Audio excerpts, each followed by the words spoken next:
Good evening, ladies and gentlemen. It is Thursday, January the 17th, 2017. Is your speaker still plugged in? 2017? Yes, I said 2017 because I said 17, and then I heard myself on the speakers. Your speakers are still on, I think. Oh, yeah.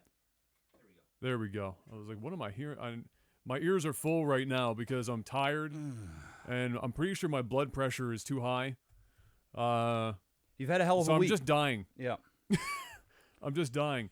Oh, one sec. Let me get I have this to turn the chat up camera here. a little shade. We moved the camera a little bit. We'll have to get some new. I'll turn it. Yeah. Just so that the bookshelf is something like that. There you go. You'll be more in frame too. There we go. Yeah, it's not 2017. No. It's 19. It's 19.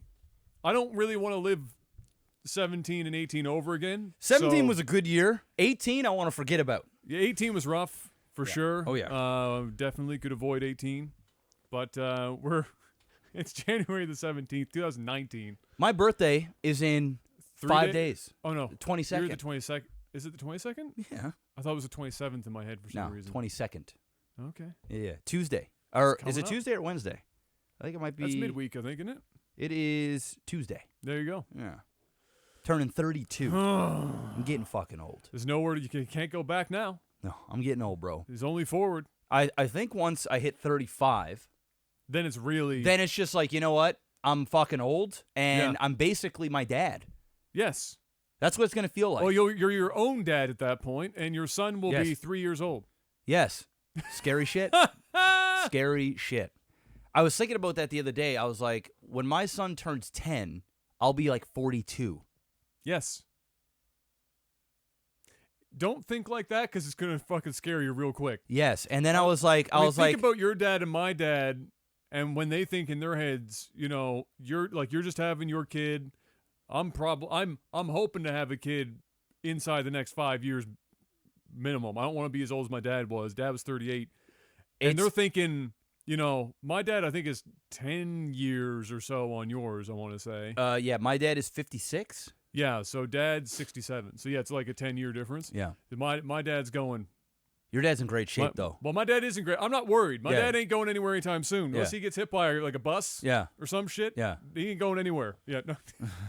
No, not that he ever leaves the house. Yeah, really, I don't think he's got to worry about getting hit by a bus, no, but yes, I know what you're saying. That's it. But yeah, I'm sure in the back of his mind he's going, Adam, what the fuck? Hurry this up. shit up. Well, your parents want to be grandparents, Of and course. they don't want to be grandparents at the age of great-grandparents. Exactly. So, Although Dad kind of paid himself into the corner on that one anyway. A little bit. But great-great-grandparents. Yeah, great-great-grandparents. Yes. I didn't have I had a great-grandmother growing up. Did you? She died at just a month, 1 or 2 months short of 101. I've never. Wow. Yeah. Wow. When Is you that the cross- same? Is that the same? Is that your mom's mom or No, your grandmother's mom? So that's my dad's grandmother. Okay, I was gonna say because they live forever, man. Both sides of the family live Fuck, forever. good. The women anyway. Good genes. The men don't fare so hot. Yeah, dude. But the women are around for a bit. They're It's like the opposite for me. The men kicking it early on my mom's side. Yeah.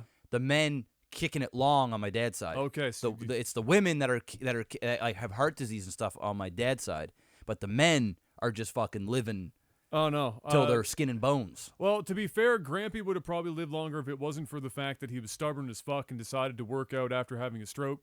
When the doctor said, "Hey, maybe don't work out for a while." Yeah. And he said, "Yeah, okay, I'll do that," and then went home and immediately started exercising. Great. And that didn't last very long. He was frustrated because he's a fisherman and dug holes and moved rocks for fun. And so he was a very strong man. And as soon as he had his stroke and he wasn't strong on his left side, he was pissed. Yeah. He was like, I want to get back. The dude was like 70 years old at the time or whatever. He's stubborn, old and stubborn. Oh, fucking super stubborn. and so he's watching the baseball game, pumping iron in the fucking living room. How smart. Rip. Yep. Bye-bye. I was 9 months old. And then the other one, well, he just didn't diet because nobody did. And diabetes is a hell of a drug. Diabetes. And then that spun off into cancer. Oof. and It's bad he didn't time. tell He's anyone. a little bit of everything. He didn't tell anyone when he got cancer. He let that sit. Stubborn. Yes. Stubborn and set in his he ways. was so old, and the doctor had told him he's got enough time that he figured his two choices were. He'd probably live out his life. He died, and it was late 70s, early 80s. Yeah. I mean, that's a hey. If I can get to late 70s, early 80s, It was a while, and he had diabetes for a while too. So he looked at it one of two ways. He said I could either tell my wife and everyone else and stress them the fuck out for the next whatever. Yeah. And he didn't want somebody to I don't think he wanted to have the family trying to convince him to go do treatment and shit. Yeah, he's too old for that. Enough. He was like, no, I'm riding this bitch off into the sunset. Yeah, and so he did, drinking Crown Royal and pumping iron during a baseball game and different grandfather. That was Nan's mom's side. But yes. No, Grandpa wasn't pumping iron. Grandpa didn't need to. He was 6'6", 300 pounds. Oh. He didn't need to lift iron. Oh. He could lift cars without pumping iron. Just one of those individuals. Oxes. But yeah, anyway, neither of those guys lasted very long. So hopefully, we'll see. Dad's taking care of himself a little more than both of them did. Yeah. Oh, so this will be the first real test. Yeah, your dad's looking good. Looking good, feeling good. My dad, too. He's my dad's like 10 years younger. My dad's a brick shit house. Your dad is a brick shit house. My dad's actually been hitting the gym a lot over the last year. His fucking arms are getting bigger and bigger. They're like 3 of mine. Well, right? he's a naturally big dude to begin with. Yes. So like, he's one of those guys where when you start and working he's like out, 6. He's like 6'1". I actually think he's probably about 6 foot now. I think he's like shrunken a little bit. Well, when you're older, that happens. Yeah. Like Dad used to be like 6'2", 6'3". He's definitely not that anymore. Yeah. So like he's probably around 6 foot, maybe just a little bit big, but he's probably like 220 pounds of just brick shit house. Yeah. I mean, you just do hard labor your whole life. That happens. And then you go to the gym. You're black. And you're black. I mean, holy shit. Black genetics will take you a long ass way. Dude, yes.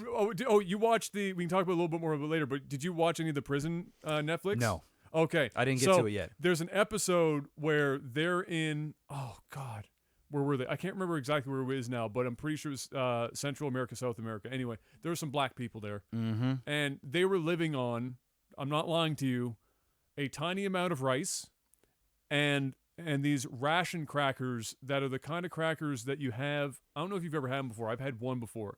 You know how saltines will draw the moisture out of your mouth? That's why they have the cracker challenge? Yes. Okay, imagine that, but about 50 times worse. Oh. You put it in and it sucks whatever. It's not just that it sucks the moisture out of your mouth. It sucks it out of the blood in your body, and you just dehydrate immediately. Great. So they live on rice. Sponge cookies. Rice and that, basically. Sponge cookies. And then he's out. He chops wood for fire in this camp. And dude, he's not big because he's living on 4 calories a day. Yes. But he looks like a goddamn underwear model. Yeah, he's probably lean. Ripped. Fuck. To fuck. Yeah, no muscle fat. on Just top no of fat. muscle on top of and there's no protein. Where the fuck is it coming from? He's black. He's black. It's called ancestors. It's like they just produce. Did you guys just produce your own protein naturally? Is it yes. like photosynthesis? Yes, I'm going to fill you in. Back in the day, when black people used to be slaves, and they were out and picking cotton, chopping wood, doing whatever the white folk, whatever the masses say, they weren't getting fed. No. They were on fucking saltine crackers and a little bit of rice. So what we did is over the years we evolved, and naturally, these natural proteins happen, and a big dick thing because we like to fuck the masses' wives, and we used to just put it to them. So that basically happened over time, where dicks got bigger and muscles. It just doesn't make sense. It does. Because it had to be out there. And they all can sing to some degree because they're out there. They had to. And they had to do that shit. And in order for them to get out of the field and to be inside with their masses, they had to be able to sing for the guests. Yes. So naturally, we evolved. You get so it. you start to get the voice because we know the only way to make it out of the field is to get in there. So the dick grows, the voice happens, and the natural proteins happen. And next thing you know you're a big dick singing, protein producing, natural protein producing. Fucking just God. You know what I got? It's the gene. I got Scotland and England, so I got a bunch of lazy white guys that sat around. Well, I shouldn't say the Scots not, but the Englishmen. The Englishmen, they sat fucking didn't do a lot. Soft as a goddamn marshmallow. Not an ounce of anything to those motherfuckers. If you put me on rice and fucking crackers, I'd die. It wouldn't just be that I didn't have any muscle. I would just die. There's no natural protein production. I'm on like 2,500 calories right now, and I'm eating like half a box of goddamn Costco chicken a day, and I'm still 4 pounds soaking wet, and I don't have any muscle left. How the fuck this dude was out here swinging an axe for 4 hours a day? I can't do that now with my diet. It's black. That's all I'm going to say. Black. You ever try to swing an axe for 4 straight hours? Oh, I couldn't do it. I'm half white. Fuck. I'm half white. That half side would be like so 2 no. hours then. Yes, I got you. About an hour and a half. Oh, okay. About So an hour and a half. the ratio isn't exact. It's not exact. It's a little less. It's a little less, but it's there. It's I mean, I there. can swing it for a bit. But after just that, not, oh it's over. God, It's over. Son of a bitch. Gaming news. Gaming news. First of all, really short and sweet. One word. How was your week? Oh, productive. Great. That's a great word. That's a nice, solid word. Mine, frustrating. Yes. I'm just going to say fuck internet service providers. He's been having some internet issues, and leave guys. it at that. Yeah. Hey, guess what, Jeff? Yeah. What? You know who else was productive this week? Soulja Boy Talent. I actually watched him on the Breakfast Club this morning. Did you now? There was like an hour interview, and the dude is just, it's already got like a fucking million views. And, he's talked about his game console. Of course. He had that shit there live, and they Did were he like. have the newest revision? Because now Yes. it's the PSP. Yeah. Oh, no, he had the box one. Oh, no, this is now, he's got basically He's got a handheld. a redone PSP. Okay. And it looks identical. Yeah, he's being sued by Nintendo. He's about to be sued by Sony. Yeah, and the thing is he's saying he couldn't talk about it because he said his lawyer told him not to talk about any of it. But apparently, what he did and the reason why he thinks he's not, it's just going to be bogus, is because he actually paid for all the games that are on there are licensable games, Yes. and he paid for the licensing Okay. for all those games to be put on the console. So he paid those licensing fees, Okay. like you would at an arcade system or course. whatever. Yes. And he's saying basically they can go fuck themselves, and there's nothing that they can do. He's gonna get fucked. Oh, dude, he's And gonna he get showed power fucked. he's an idiot. He went on the Breakfast Club, and he goes and he's like he's dropping in bombs and shit like that. He's like shit no. He's like Soulja Boy's the whitest. Next to you, he might be the whitest black person I've ever seen. Well, I thank you. Next to you, though. Oh, okay, thank you. He's not quite I'm there. very white. Yeah, he's Kanye East. So he had a bunch of jewelry on and shit, and he had a Gucci hat on. Dude, you gotta watch this fucking interview, right? I fucking hate the Breakfast Club though, because friggin' what's his face is on Charlemagne? it. Fucking Charlemagne. Oh yeah, he's Charla lick my balls. So he said check this out. He logged into his where he can see the sales of his console. Yeah. He's like, look how much money I made on this console yesterday, and he live on the air. No, bro. He logs into his account. He No. scrolls down. He goes, Charlemagne, take a look at that and read that shit out, nickel. Oh, Right? oh. And Charlemagne goes, $5,000. $256,000 yesterday. He said, Soulja Boy, tell him. And Who the fuck is buying this? dude, People in China? so he thought. So the issue they're having right now is they sold so many that they couldn't keep up with the demand. So then he halted the production of the first version, and they just came out with the second version. Now he's shipping out the second version to the people on the back orders. He thought that they were only going to sell 500 to 800 copies. He's like, yeah, I'll just tweet it out. He said once people started doing reviews and talking about it and putting it up on forums and shit, blew up. Sold like I don't know what he said, but he sold like 20 or 30,000 copies on the first day, and now they're just fucking it's like a meme, bro. People are just buying them just to say they have a fucking console. The dude is making millions and millions and millions off this goddamn Soulja Boy console. Well, he's And about to that's lose why it all. and that's why the Nintendo and Sony and everybody else when can they be sue coming. him- And he even said he's like, yeah, you can play Mario. You know, we got Sega, Sonic. Oh, he's my he's God. just name dropping all these big names. I'm going, Soulja Boy, shut up, man. Because in his mind, he must be thinking I paid for the licensing. But who did you pay? Yeah. Especially if it's Mario. Yeah, he literally You know dropped who the license owner is for Mario? Nintendo. Nintendo. Good luck. Not some third-party fuckery. Yeah. Nintendo. Or, at best, a Nintendo subsidiary. And you're out here going, we got the Mario? Yeah, that's what he said. Straight up, he didn't even say Nintendo. He said Mario's. I bet you Charlemagne was fucking loving Oh, every he was moment of it. Charlemagne was trolling him. Like he was doing that thing where he's acting like he's his friend, but he's Yeah. low key just burning him. But Soulja Boy is so stupid that he just doesn't went- know. yeah, he doesn't even yeah. know what Charlemagne is doing. I fucking hate Charlemagne, Yeah, bro. they're both cucks, but it's both awesome. fucking- I listen to the Breakfast Club all the time just because Yeah. it's just so. It's just Everyone else in the show, I don't have really Yeah, any yeah. problems with, but Charlemagne is DJ. such a Yeah. fucking fuck. Yeah. It's the only word I got for him is he's a fuck. So anyway, yeah, the Soulja Boy thing is selling really hot. But Hotcakes. we'll see what happens with that. If you guys haven't seen the Soulja Boy console, you can just go YouTube it. Just get that update. It looks exactly like a PSP now, unless that was a different picture that shouldn't have been there. And so here's Soulja Boy's thing. So Charlemagne and DJ Envy was like, you know, there's a lot of people complaining that, you know, the shit's made in China and all this other stuff. So Soulja Boy goes, yeah, well, you know what, man? You got that iPhone. Now, if you look in the back of the iPhone, it says made in China. And he says, you know how much Apple's paying for their iPhone? Like $20. And they go and they sell it for $1,000. So who's the bad guy? They're coming after Soulja Boy, but everybody else is making shit in China. So as soon as I start making shit in China, everybody's gets. I'm like, you know what, Soulja Boy, you gotta make a little bit of sense here, Soulja Boy. You tell him, Soulja Boy, tell him. If there is a reason for somebody to get upset at Soulja Boy over these consoles, it's not made in China. It is not because it's made in China. No, that is like on the list of reasons. That's almost nearby. It might even not make the list. Yeah, honestly. Yeah. Bro, dude, you got to watch that interview, man, because in that interview, if you guys haven't seen it, Soulja Boy talks about how he basically started everybody's career, man. It started Drake's career, Migos. Stop, no. Dude, Stop. all this shit, bro. Stop. He's saying all this shit, and then did you hear about this? Soulja Boy killed somebody. So I didn't even know about this. Intentionally? Yes. So this is what happened. And there's a movie coming out in the AMC theaters he was talking about. That's what he's there plugging.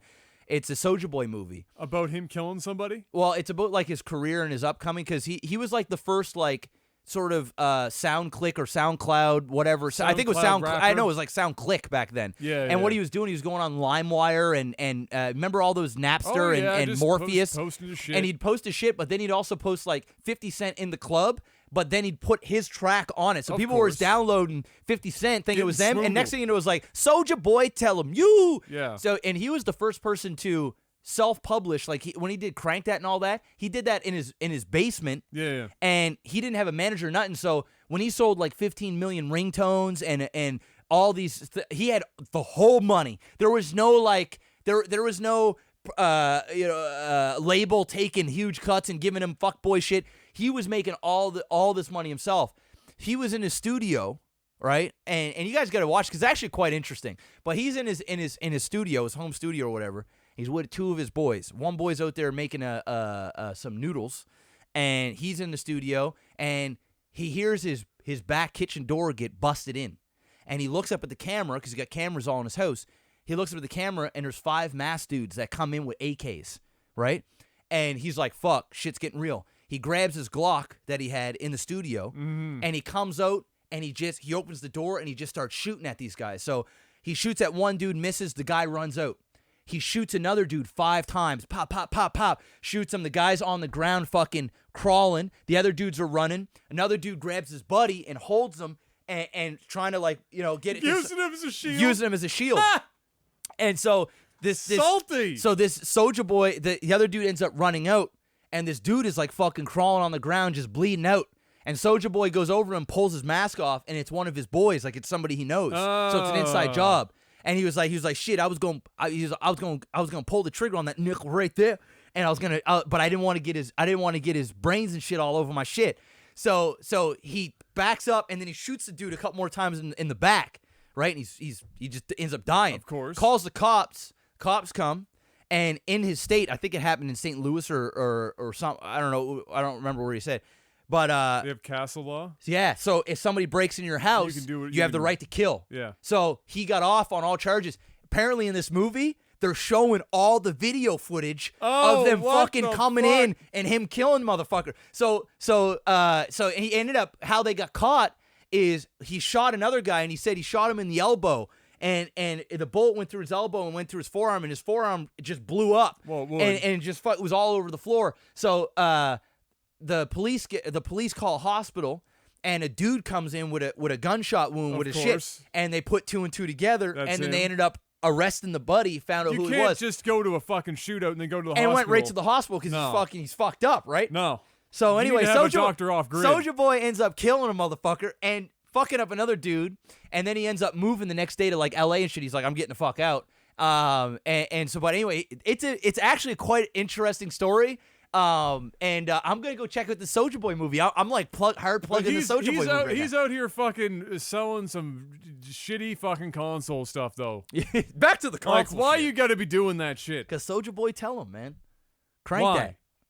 Anyway, it was an interest. I'm trying to go over my head. You got 5 dudes with AKs, and did all 5 of them panic when they heard the Glock Yes. go off, and not one person thought Nobody to shot. themselves, Nobody wait shot. a minute. Nobody shot back. We all have fully automatic. Yeah. Well, the thing is, I don't know because he didn't say it. And the thing, I don't know if there was actually bullets in the guns. We don't know if they were actually planning to go kill somebody. just holding them up. I think they wanted to just rob them, right? Yeah. Rob them, probably tie them up and shit and fuck. Because they know Soulja Boy's got all the jewelry Yeah, on, of and it's course, a fucking rapper thing, right? Yeah. And it was an inside job, so.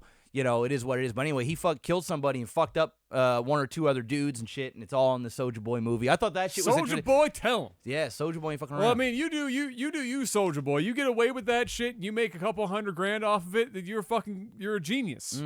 You do it. I'm just saying, going up against Nintendo and Sony is probably not the wisest idea. You're gonna lose. They Very have likely. more. They have more money than you, Yes. and they're gonna bury you in Definitively. yes. I mean, Soulja Boy ain't broke, but he's not Sony and Nintendo rich either. Fuck no. And if he continues to sell these consoles the way he's selling them, they coming for that ass. Oh, it's gonna be bad. Let me save that one. Let's go with this one. EA cancels that open world Star Wars game that they had in the pipe. They had one coming. It was going, I think it was slated for like 2021, 2022. It might have even been one more year after that because it was going to be quite an extensive project. And people have been wanting. What? Bullhorn. Nintendo's AK will shoot. They're not scared of the Glock. I'm sorry, that was funny. That is good. That shit was funny. Mark on point. Yeah, they Oh fuck was to me. say, yeah, so they canceled. People have been wanting an open world Star Wars game for a while. EA, of course, has the rights to like licensing to do Star Wars shit. Yeah. But here we are. They canceled it, and now they had. I think they have another Star Wars game in the pipe. That's. I think they're diverting resources into, and people are thinking that their problem was that they needed a game closer, like window of time. They needed to release something earlier than this other game. Okay. And so they canceled the big open world Star Wars game, and everybody resoundingly went, surprise! Yeah. EA canceling a game or fucking up Star Wars? When have they ever done that? Always. And so, yeah, unfortunate that EA is the one that has so much, so much access to the Star Wars license, because we've been getting dick all game-wise out of that Star Wars license for a long time. I want to get some good shit going. I just finished playing KOTOR 2 the other night, and even though that thing is busted to fucking 14 years old, it's a good game. It's a good game. It's a good game. And we need some more good Star Wars games, because it's bad enough that we're getting fucked by Disney in the theater. Why are we going to get fucked by EA on the game side, too? I know this ain't movie talk, but I think this Disney Network a streaming service and this Mandalorian show that's coming up. That could be it. Dude, this is going to be, I think we're going to get a lot of Star Wars content where we're going to get really deep into mythology and all this other stuff on the TV show. It's going to be high quality, big budget. It's going to be great. And then I think what Disney's doing now is they're diverting a lot of their resources and time into these shows, into fixing the brand, because the movies have gone bad, the video games have gone to shit. I mean the video games are just the Battlefront Non-existent. shit. Bad. Real bad. Yeah. So I think right now they're focusing on getting their shit together with their movies and everything else. Like, it's going to be a big year for Star Wars with Episode 9. That's got to go over well. They're finishing this whole Skywalker saga. Yeah. And then fucking Rian Johnson's coming back to do a brand new trilogy without the Skywalker. So we'll see what happens with that. But anyway, anywho. No, thank you. We all know how I feel about Rian Johnson. Mortal Kombat 11 had not just an announcement thing, but they had like a full-blown event for this shit. Yeah, bro. And Ed Boon talking about Mortal Kombat 11 out of the blue, not even that long ago. Mm-hmm. He said, "Hey guys, guess what? Mortal Kombat 11," and everybody went, "What? Excuse me?" Because it was a completely out of the blue announcement. So when that happened, then they were like, "Yeah, it's also happening like 2 months from now. And everyone went, okay, tell me more. And so they had this event today. I only got to catch glimpses of the live stream. They had a live stream of it. I didn't watch that. Ronda Rousey is playing Sonya Blade in it. And so I guess good for her. She's a gamer. She seemed pretty excited about it. I'm going to believe her. Why wouldn't I? Sure. Does it do anything for the game? Absolutely Oh, not. it'll sell some copies, I guess. I don't think so. Is anyone really going, man, I wasn't going to get Mortal Kombat 11, but now that Ronda Rousey's playing Sonya Blade, yeah. I'm in. I mean, there.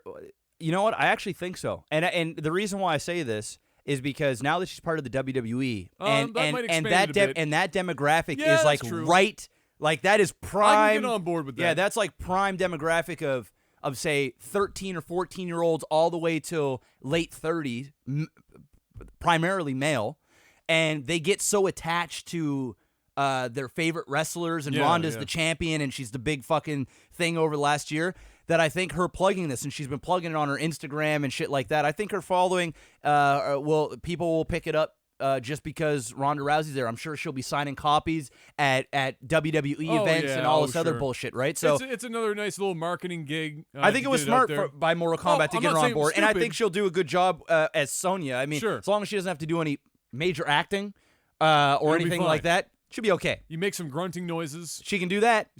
Yeah. Exactly. Try not to sound like you're getting nailed. Yeah. Kind of thing.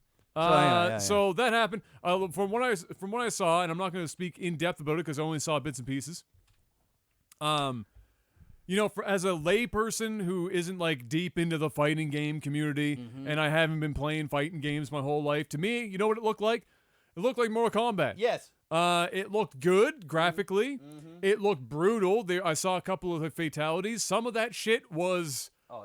It's crazy, bro. They went all out on this shit. Yeah, it's like they went to the fucking maximum security prison and said, hey, describe to me how you would kill somebody. I don't even know who the character's name was, but I watched, it was a chick, and she literally, she'd got a knife and went up on a bitch and, stabbed in, 4 corners, took it in the sternum, just gave her the business, jumps backwards, does some, magic shit, pulls blood up out of this body into the air, freezes it into fucking ice blood sickles, and then rams them back down to the person, spearing them. Damn. They were already dead 5 minutes ago. This is just disgraceful now. Well, that's a fatality. Exactly. So there was some shit going down. And it looked like Mortal Kombat. Now, I haven't talked to any of my buddies in the fighting game community today if they watched it and if they have any ideas as to whether or not, from a fighting game perspective, if it's good, if it looks like it's good, or if they're doing some shit that they're not a big fan of. Yeah. I might have more about that next week after I have some time to talk to them. But it looked like Mortal Kombat, and it had sick fatalities. Cool. Yay. For Mortal Kombat, you know what how much more do you need? You know what I'll do? I'll go on YouTube and I'll watch those fatalities, and I'll never play the game. No, I'll watch the fighting game community events if they have it on there. Yeah, I'll check it out. It's fun to see some guys, throw down. Yeah, but it's not my cup of tea. Yeah, that was it was something. That was the thing. What else did we get here? Here we go. Final Fantasy VII Remake. We haven't talked about that in a hot minute. And this information isn't particularly new. However, it was something that I hadn't seen before.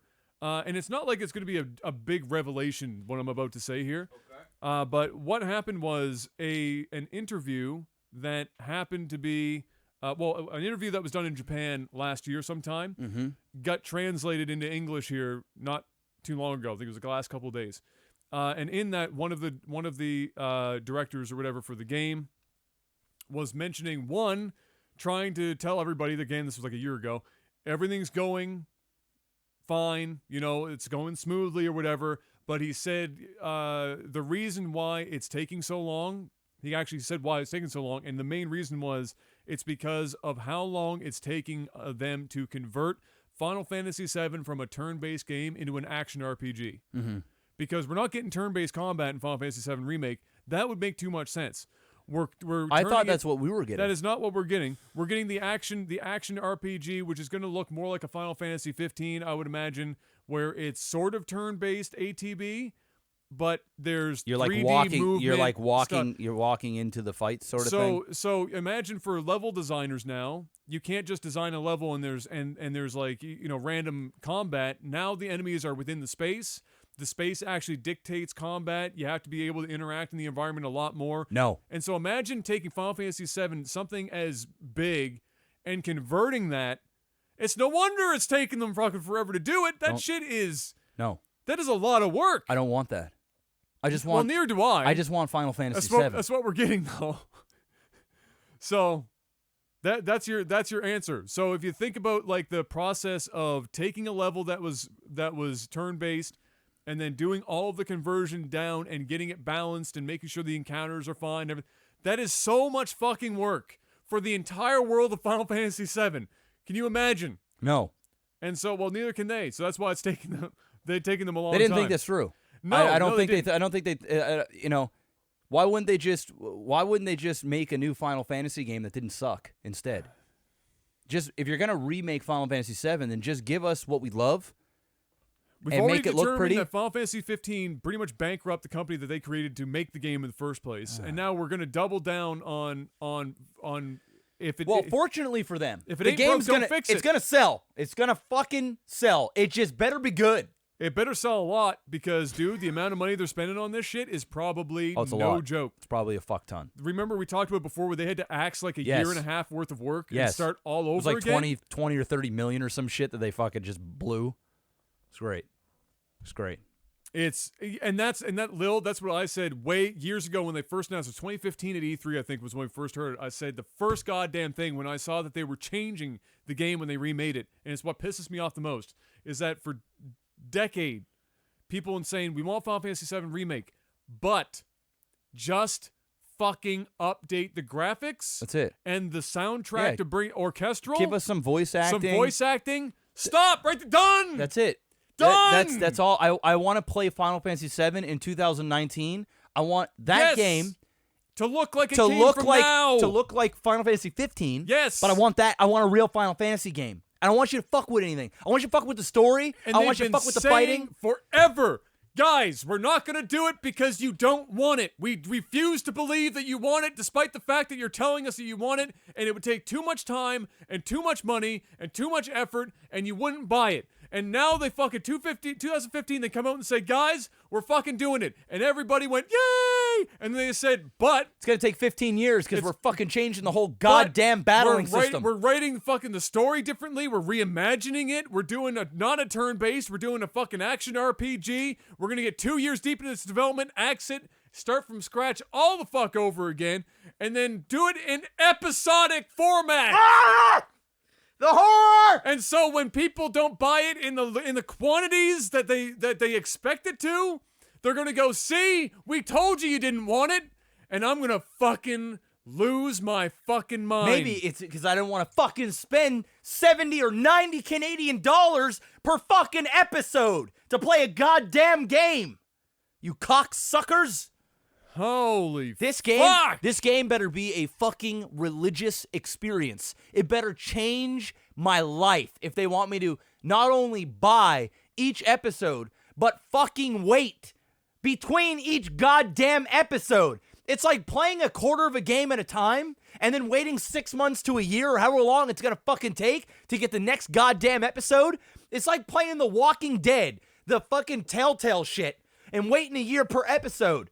It's like, damn, I forgot what the fucking story was. I was lost in the game. I was enjoying it. Shit.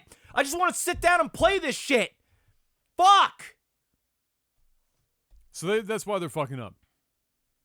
Is because they're turning it into an action RPG, which means all the levels have to be redesigned from the ground up. They complain. Can we just, all right, again, they complained that simply rebuilding the game in a new engine visually, right, with static backgrounds like the original game had, okay, and just adding the voice acting stuff, that's too much work and too much money. But apparently it's not too much work and too much money to not only redo the entire thing in a new engine, but then to convert it to an action RPG with way more complicated bullshit that means that the level designers don't just have to copy what's already there in a static background, but make it work in a 3D space. throughout the entire fucking game and make it episodic and make changes to the story, that's not too much money and too much time. Dude, I'm not joking. I may actually not play it. I'm being dead serious. I actually am not sure. I'm like, I'd say it's 50-50 right now.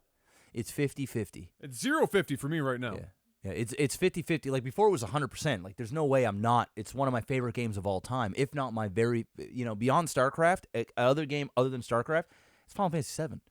It's the show. If Lil is right here, if the first episode is just Midgar, which is by far the worst part of the entire game anyway. Nobody likes Midgar. Can you imagine? No. Well, it's over. It's over. They better sell the fuck at episode 1 because it's over. Because it's over. What's next? Oh my goodness! All right. The Resident Evil 2 remake coming out Monday next week. Yes, I'm buying it. So am I. So we'll both have an idea of like our first impressions for next podcast. Mm-hmm. The demo. It's another Capcom game. It's like the old demo, right? That they showed before. I think they had this demo before. But this is on the PC now, right? Oh, I didn't play the demo. So I didn't either, but I saw some people doing it and talking about it on Twitter and whatnot. So here's the thing: Capcom is really, really, really, really, really, really and truly bad at porting to PC. And I mean, there are very few AAA companies. Capcom should technically be AAA. That are worse. They're AA.5. That they are, yeah. They might get downgraded to a B+ here pretty soon, because there are people with like 1080s and 1080 Ti's and like 8700Ks overclocked, and they were struggling 1080p. So we're gonna find out. Adam's got a 2080 Ti, so if I turn that bitch on and my 2080 Ti struggles, Capcom needs to desperately rethink how they're converting this shit to PC, because that would be heinous. So we'll see. I love me some Resident Evil. It's one of my favorite Resident Evils of all time, if not my very favorite. So we'll see. We'll see. We'll talk about it next week. We will. We'll have our take on it. It looked graphically though unreal. It looked really good. I didn't even watch like the demos. I just want to go. Like I saw. That's it. I saw a little glimpses. tiny glimpse, Yeah. and I said, "That's it. I'm sold. Yep. I don't want to see anything. I just want to play it. That's it." So, and I just finished playing Dino Crisis 2. Yes. And so those games are all very Resident Evil-like. Absolutely. The first Dino Crisis, there was a ton of puzzles in it. The second Dino Crisis, it's no puzzles. It's just like action, tons of bullets and shit, but it's that old school camera angle shit. You're running around, tank controls. It's just a good time. It's a good old time. So and it held up fairly well for a PS1 game. So that's got me in the mood and ready to go for Resident Evil. I know they've completely changed the cameras and stuff in this. Yeah, Resident Evil. It's like Resident Evil 4, right? Yeah, exactly. So, the best Resident Evil experience, in my opinion, was Resident Evil 4. Not in terms of the game, but just the Resident Evil is sort of on a downslope after like Nemesis. They come out with some. I do believe there was like some remakes and there was some weird shit that they had come out, and then Resident Evil 4 came out on the GameCube. Or I remember playing it on the GameCube, and that shit was like, it was incredible. It was like taking the franchise to a host motherfucker. Yeah. Did I enjoy it as much as Resident Evil 2? No, but I think a lot of that is because of the nostalgia of Resident Evil 2. And I think 4 is a better game. Yes, I don't think it's a better Resident Evil. That's a good way of putting it. Because it was the first Resident Evil that, to me, didn't actually feel like a Resident Evil. Yeah. And if I'm going to be honest with you, it barely felt like a survival horror game. It just felt like an over-the-shoulder action game that just so happened to have some zombies. Yeah. Still, my all-time favorite is Resident Evil 7. Resident Evil 7. For you. Resident Evil 7. And only in VR. I didn't play the fucking regular shit, but in VR. Man, what an experience, man. Yeah. Fuck, man. I would, if I knew the experience I had with that, and say Resident Evil 8 comes out, which it's eventually going to happen. That game, 7 sold well. It did well. They're going to have another one, 8 come out, and they were like, yeah, it takes a $600 VR upgrade or whatever the fuck. You're in. I'm in. That's how good of a time I had playing Resident Evil 7. It was incredible. Resident Evil's been smashing it lately. Director's Cut is still my favorite Resident Evil. That's a fire one. And if I had it my way, I got that shit right down there. Resident Evil 8 is director's cut style, locked in camera angle.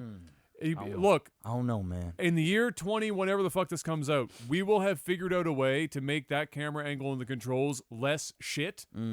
We have the technology. What now, about my VR? right? What about my fucking VR experience? See, the difference between you and me is I really think there's about 2 games in existence that are made for VR, and everything else can suck a dick. Okay? Wrong. Especially with the current level of VR that we have. Maybe in another 20 years from now, I'm going to be on that VR hype. If it hasn't, in my estimation or my prediction, already converted to mostly AR. But it's not for me. I'm not about that life. I'd rather have a big, sexy fucking screen, looking good. You don't get good. No, stop. Like, yeah, it's cool, it's neat, but give me the fucking just 60-inch orgasm screen. Give me the business. Give me that shit. Okay, I'm with you. And I don't need like the little headphones on my VR shit. I want good audio and good video, not hamstrung video and hamstrung audio, just so that I can have the screens be this close to my eyes. That's just not. It's not what I'm looking for. All right. But if I could get that, I think that's the pocket for Resident Evil is that, because a lot of the suspense in Resident Evil went away when those camera angles weren't there, because for Resident Evil, it's not like Silent Hill, for example, where Silent Hill was a psychological horror. Resident Evil is jump scare and not knowing what's around the next corner. That's right. You can hear it. You can hear shit, but you can't see it. You can't see it, and you're scared to go around because you know once that camera angle changes, you don't know how fucking close that zombie is. If there's a zombie there. And so that's what made Resident Evil, especially back in the day. I agree. So if I could have the next Resident Evil be with today's ability to do, and we kind of saw it in PT. Remember the demo thing that was going to be the next Silent Hill? Yes. Where you had semi-staticky backgrounds where it was just dude, that was an incredible. That was a fucking. That's next gen horror. That looked fucking. You're in that house. Shit. You're in that house. You're just fucking looking around. Shit's going on around you. And that shit was fire, and it was available, I think, in VR too. Yeah, but for Resident Evil, I'd love to see him go back to that camera shit, or at least have the option. Option would be great. Yeah. I know that's a lot of work, and it's probably more work than it's worth. Yeah. But for me, that's what made Resident Evil scary as a kid, was you don't know what's around that next corner. You can't really see it. And if the controls were tightened up, because the controls is what really hurt those older games. Yeah. You're in. I'm fucking in. But, yeah, Resident Evil. It's coming. We'll both have some stuff to talk about on that next Thursday. What else we got here? I have... Let's see. What's a good way to do this? Oh, did you see? So Twitch has a new thing that now people on my timeline started talking about. I don't know if you saw it yet in yours, because I don't know how active you've been on Twitter the last couple of days. There was a hashtag on Twitch. You know how they have hashtags for like categorization and whatnot, without actually being a category to browse in. There was one called support smaller streams or support smaller streamers or something like that was a hashtag that a lot of people were using. If you're a small stream and people are interested, sometimes they like smaller streams, so they want to look for smaller streams without having to go to a page and then just scroll fucking all the way down. Scroll all the way down, right? So Twitch saw that, and they were like, hey, they thought to themselves, hey, this might be an opportunity to increase discoverability. Why don't we make that a category? And William put on the front page, recommended, it was like smaller streams recommended for you or something like that. So for those people that want to see that kind of stuff. Yeah. And make it easier, maybe increase the discoverability. People are, in true fashion, they're behind the idea. I can see where this is going. But you know what they're saying? And there's some serious fucking irony in this shit. It just doesn't make any sense to me at all. They're saying, I like the idea, but why do you got to say smaller streamers? Why can't you just say, growing streams or some more positive language? It makes it look like, we're just forever small streams, and it's kind of like derogatory that we're being referred to as smaller streamers on the front page. I'm going to take a sip of water. I'm going to let that simmer in your brain for a moment here. And that is an actual thing, a discussion on Twitter about that new feature. hot take from Mr. Black. It's coming. You're still wrestling with it. I in your mean, head. I'm so over it, bro. I'm just, I can't. I don't have the energy. I'm actually just. I'm so tired of Twitch's ways of how they just. I'm just tired. I'm tired. I don't have the energy to even yell about it. It's just fucking stupid. I don't think this is Twitch's fault at all for me personally. I think Twitch did a solid here. I think it was a perfectly fine idea. No. Oh, okay, so who is saying the smaller streamers is an issue? The streamers themselves. Oh, no, so it's not Twitch. Okay. No, Twitch is the one that implemented this. Okay. Yeah, no. Okay. No, Paul, bring it back. Oh, it's still bad. Okay. It's just a different kind of bad than you were going down that dark path. I thought Twitch was saying No. we can't call them smaller streamers. No. I was gonna say this is fucking. That's the Twitch, streamer what are you, saying that. I'm gonna say Twitch. What are you? Okay. No, the streamer saying that. All right, fuck the streamers. I don't get. I'm a fucking smaller streamer for Christ's sake. Yeah. You know what big is now? If you don't have fucking 5,000 plus concurrent viewers, You're small. You're fucking small. Yeah. 1,000 viewer stream, you're pretty fucking small. You're like average. You're like average. If you're under 500, yeah, you're pretty fucking small. You've got a small. You're a small stream. You're a small, successul little stream. 500 and viewers, there's nothing wrong with that. You're still making 80, 90 grand a year. Fuck, you could do it with 100. Yeah. You can literally do it. You got a good enough community. You can literally make that happen. Do it with 100. Yeah. It's been done. Yeah. It's happening.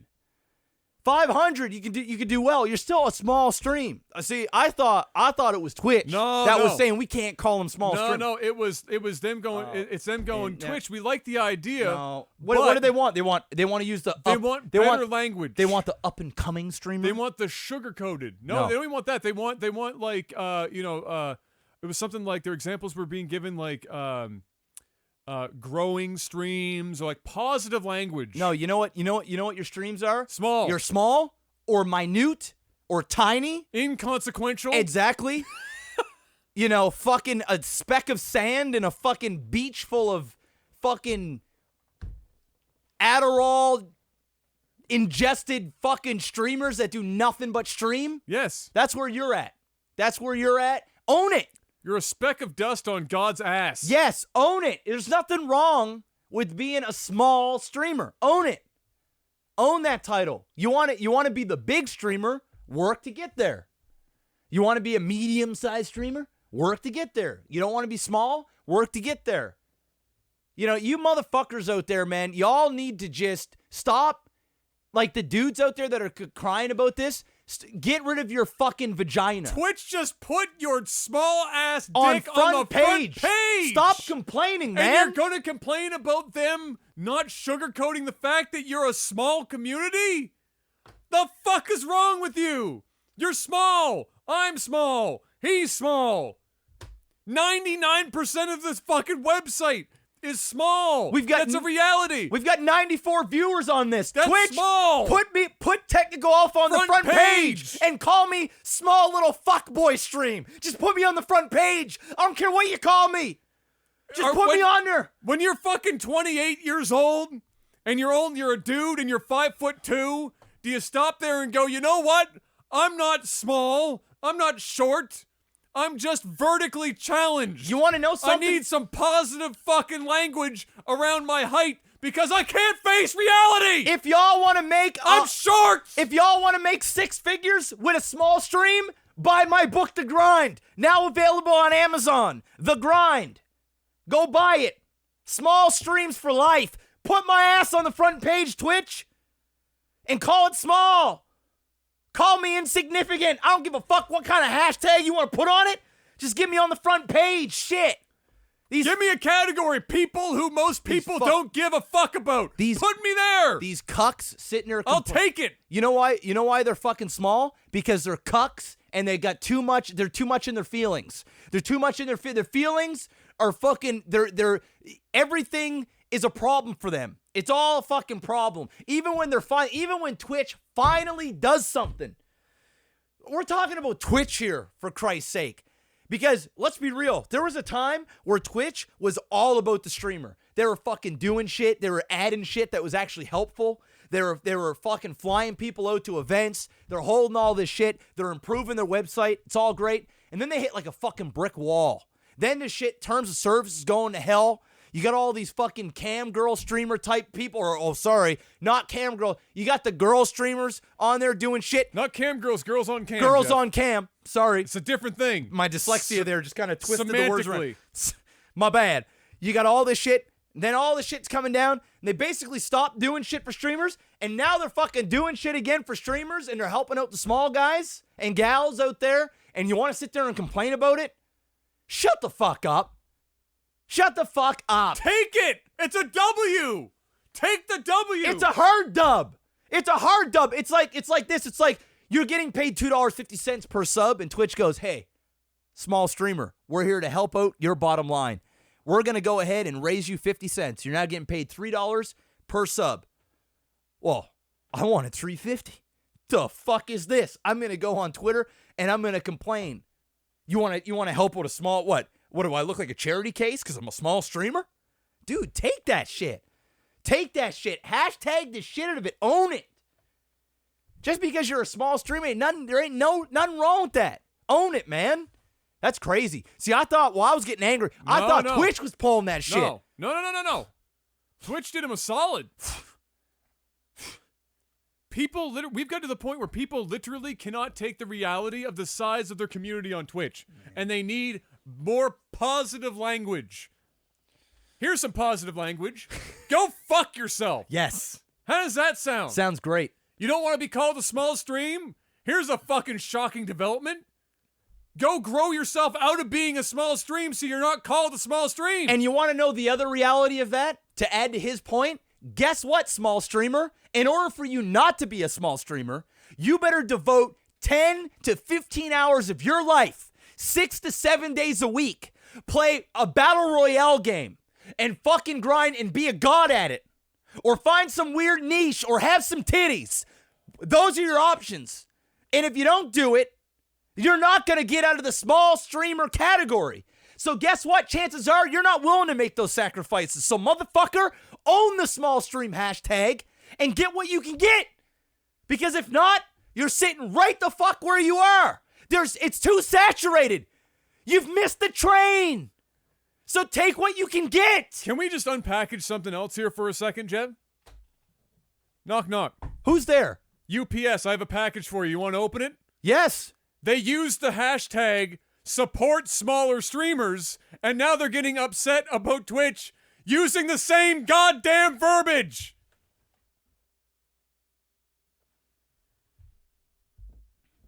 I'm done. 2019 is stupid already. I mean, 18, people all in their feelings. I think 18 has been the worst for all people, just all in their feelings. I think 19 is just going to be, I think we're going to get to the tipping point. I think at some point, we're going to get a reversal. I think at some point, people are going to. It'll happen. It's going to happen this year. You know, Mom said, it's going to happen this year. She said, all this shit, all these women being fucking whatever. Yeah. This is Mom's hot take.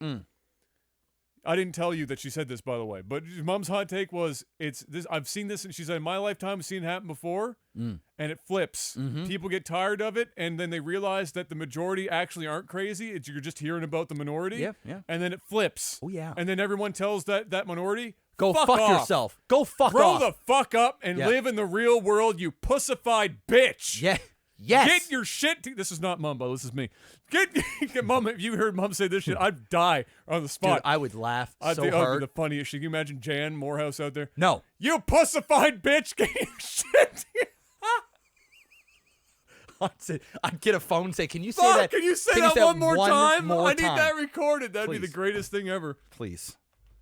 But seriously, it's gonna happen this year. Happen. It's happening this year. I hope it happens. You know, because you've seen the Gillette thing. You're seeing all these things happen. We're getting upset streamers talking about being small because it's not positive enough. It isn't like, you know, everybody isn't getting a medal. You know, it's one of those things. But it's to the extreme. So I give it 6 months. I give it 6 months or towards the end of the year where people are just going to wake up one morning and they're going to, you know what? Fuck this shit. Someone's going to speak up and go, you motherfucking pussy bitch. Shut up. You can't handle it. Get off the internet. When did the internet become so soft? When did it get so soft? I miss the old days when people used to just tell them to go fuck themselves. Dude, I miss that. You know what? Dude, you know what? If my girlfriend looked at me and we're just having a moment, having a little intimacy, and she went, you know what? I wish your dick was a little bigger because it's just an average sized dick. And I look at it and I go, I can't lie to you. It's an average sized fucking penis. Own it. What am I going to do about Well, it? you better learn how to use that average sized dick. Exactly. Or shut up and have her complain about your average sized dick. Exactly. Do something about it.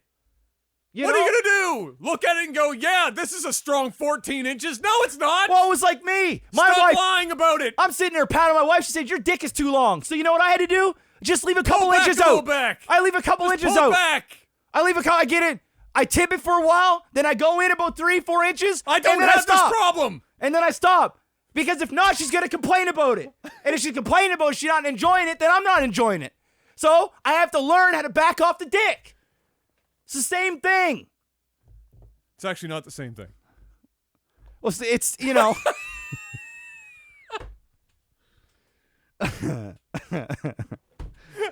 What's next? Oh my God.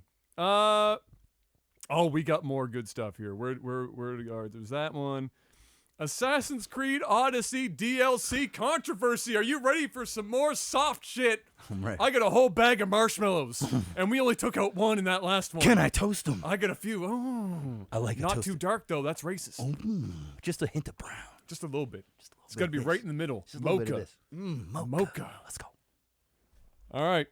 So Assassin's Creed Odyssey had some DLC drop. All right. And in Assassin's Creed Odyssey, up to this point, pretty free in your romancing options, regardless if you're a male or female. They're letting it go. You want to scissor me timbers? We got you. You want a sword fight at high noon? We got you. But then the DLC comes out, and it gets to an integral part of the story in which the bloodline for the assassins has to be continued. Now, you can scissor or sword fight all you fucking want.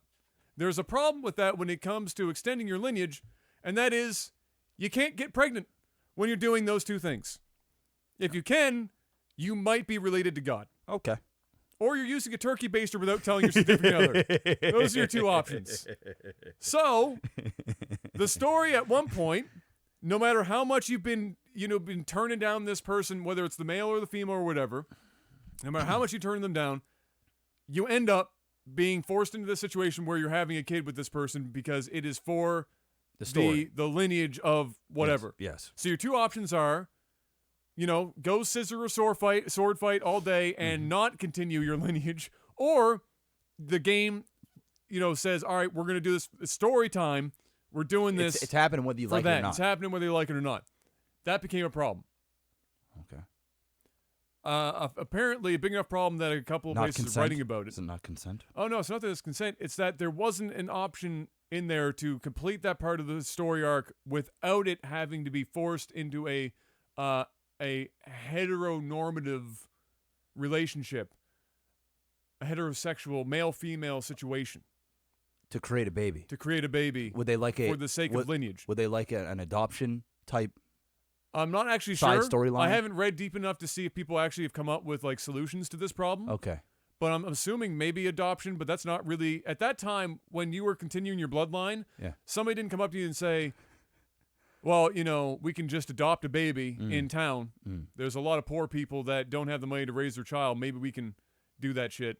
That wasn't really a thing. So this is where we bring back that last conversation we had Yes. about people and their fucking vaginas and they're all in their feelings. It's ridiculous.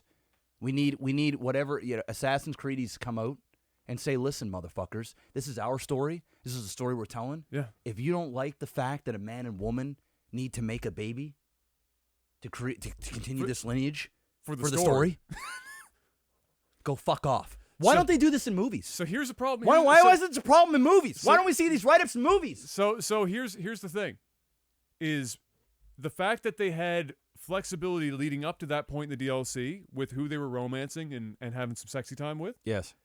Which they had broad options available to them. Mm-hmm. They felt they there wasn't a consistency. There wasn't consistency. So they're saying either give us all the freedom or no none free. of the freedom, which Yeah. they'd probably complain about no freedom anyway. Of course. Because then it wouldn't be a diverse enough. Of course. But you give all the freedom. I can't scissor. I want a scissor. Yes. I want a fucking sword fight. And I can't sword fight. Yeah. Let me sword fight. Yeah. So then we do that, but then when it comes to the story where the arc is Needs to have a kid. And they would say something like, technology-wise in the Assassin's Creed universe, we come up with some less lazy writing.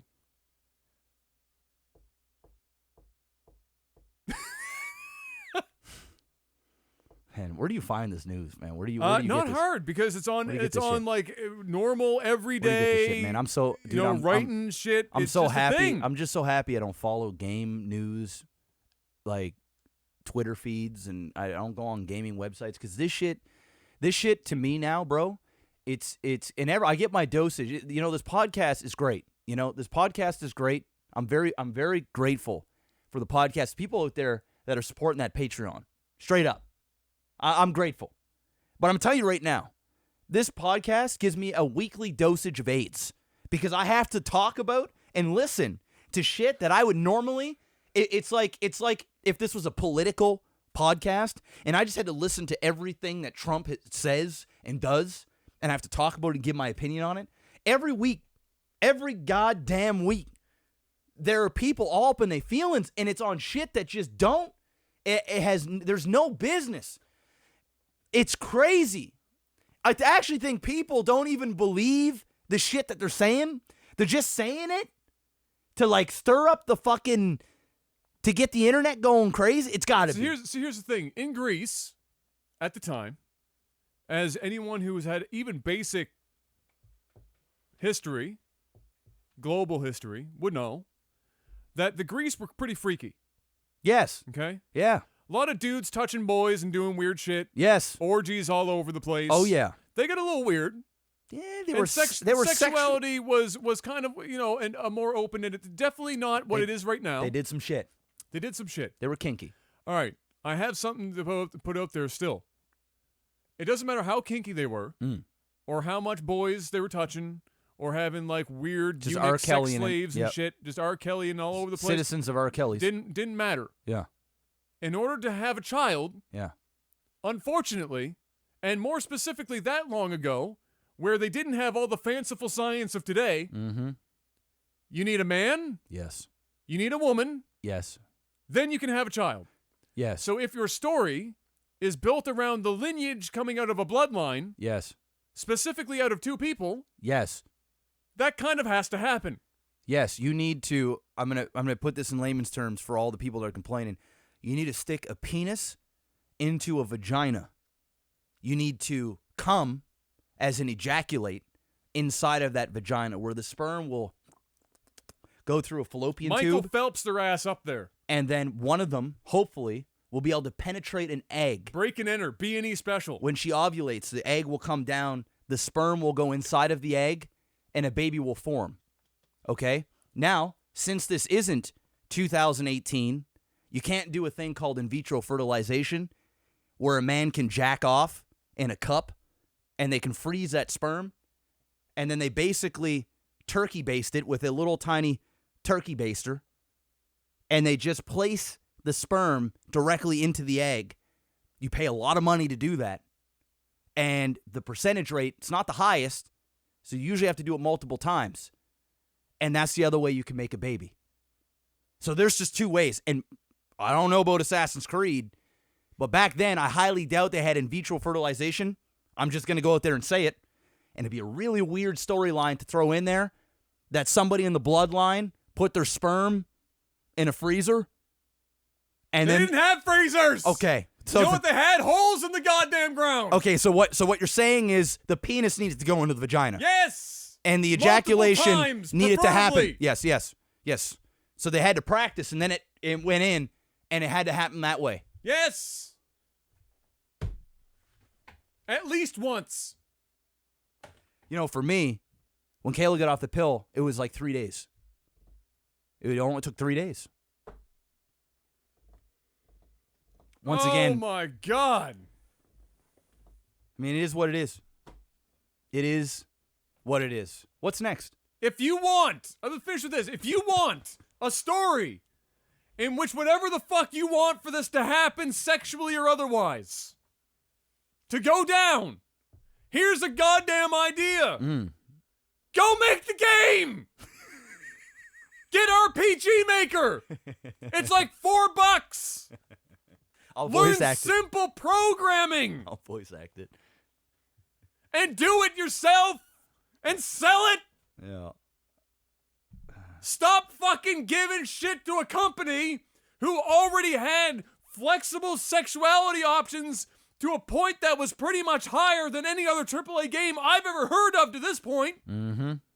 And then for the sake of story, you're gonna fucking give them the middle finger because they didn't want to write a branching path of how a child just fucking straight pulled a Virgin Mary? With their blood? With their bloodline? Yeah. Fuck! Yeah, I mean, it is what it is. It is what it is.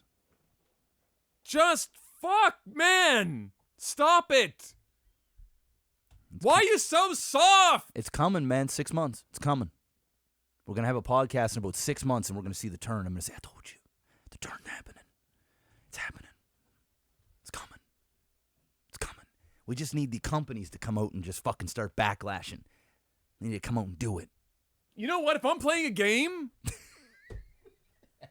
and for the story, the game tells me I'm a lesbian or I'm gay now, you know what I say to myself? Cool!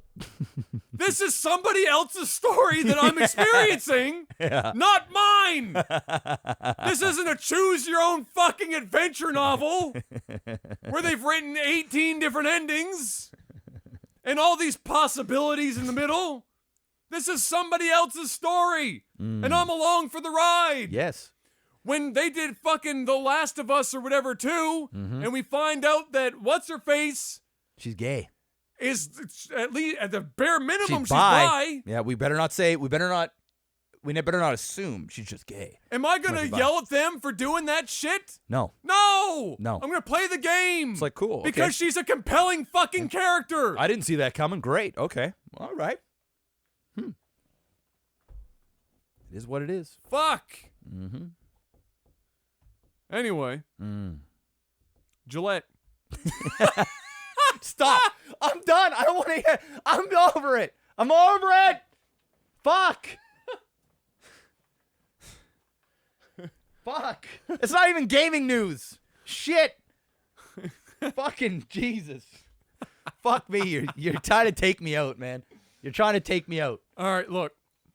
We have to. I've been asked by so many people. It has to happen. I mean, it's so many fucking people have asked about this shit. It's Okay. If you don't know about this, it's because you're lucky and you don't spend time on social media. So congratulations. Until this point, you've dodged a bullet. If you want to continue dodging the bullet, now would be the time to just skip ahead a little bit and listen to the rest of the podcast. I'm putting a 5-minute timer on Gillette. Absolutely. I'm putting a 5-minute on the clock. Gillette doesn't advertise. It's like a minute and a half. I'm pretty sure it's supposed to be a Super Bowl ad. Is inevitably. It said short story, but the thing was just like a commercial length. Yeah, which is, Super Bowl ads can be longer. Okay. If you're going to pay the money for it. But anyway, it's an ad. Whether or not it's a Super Bowl ad doesn't matter. It's an ad that they do. And it's like a minute and a half. And it's Gillette deciding, which at this point is ultimate bravery. This is like going into the lion's den and sticking your head inside of the lion's mouth. They're a little late on this. If this commercial came out like a year ago, it still would have been bad.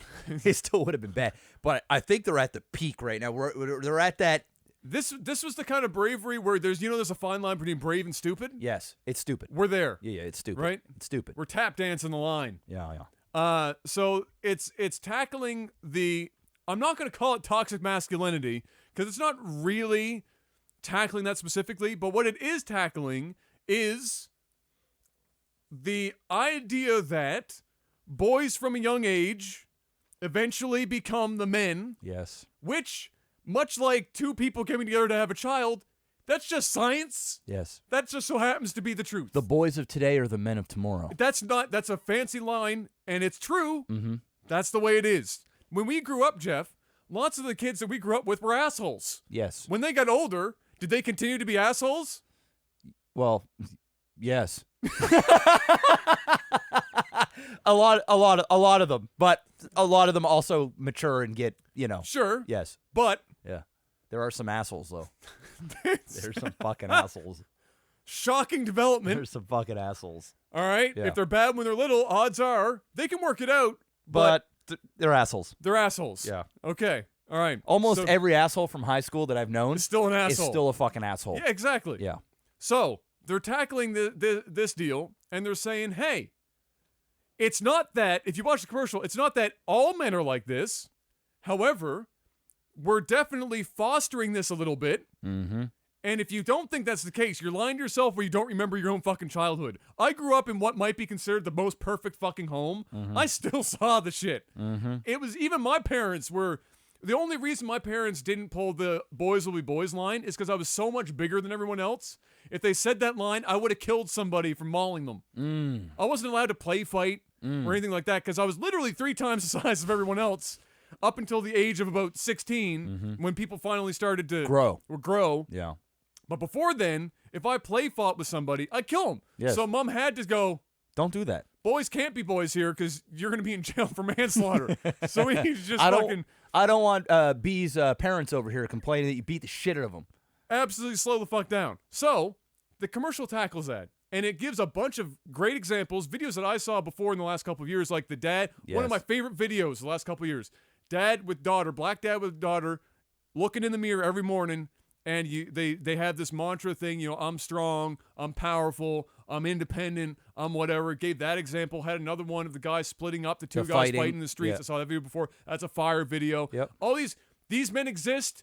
They're saying this happens. This is a thing. Yeah. We want to see more of this and less of letting it just go by the wayside so that when those kids grow up and it's still, this is okay, you don't end up with an asshole. Yes. That's the whole point. That's it. Yes. And I think, personally, this is just me talking. I'm not going to speak on your behalf. I think that considering the minute and a half that they had in that commercial and how they presented it, I didn't feel like they were leaning hard into, like, fuck all men, especially since the last back third of the commercial was all positive shit. They framed it well in the beginning. Look, this is what's happening, and it's truth. And if you don't think it is, it's probably because you were an asshole growing up. Sorry to say it. And you might still be an asshole now. Sorry. And then they do a nice transition through and end on positive. And that's the show. And people are fucking saying, why is this razor company coming at me with this social justice shit? Well, they fucked up. They fucked up because we're in a time where people are in their feelings, right? So when you come out with something like this, they think they're talking to them specifically. Yeah, you gotta expect this. And I know they did. They obviously expected it to happen. You know what? It's like the Nike thing, right? It's like that Nike commercial. Yeah. With Kaepernick or whatever the fuck his name is. Yeah. Where he took the knee. Yeah. And Nike came out and people were like, I'm fucking burning my Nikes. I'm doing all this shit. And then the stock went, say, nen. I think they're just trying to pull one of those. I think they're tugging. They're getting people talking on Twitter. Sure. It's fucking downvoted all shit. Absolutely. It's all going fucking crazy.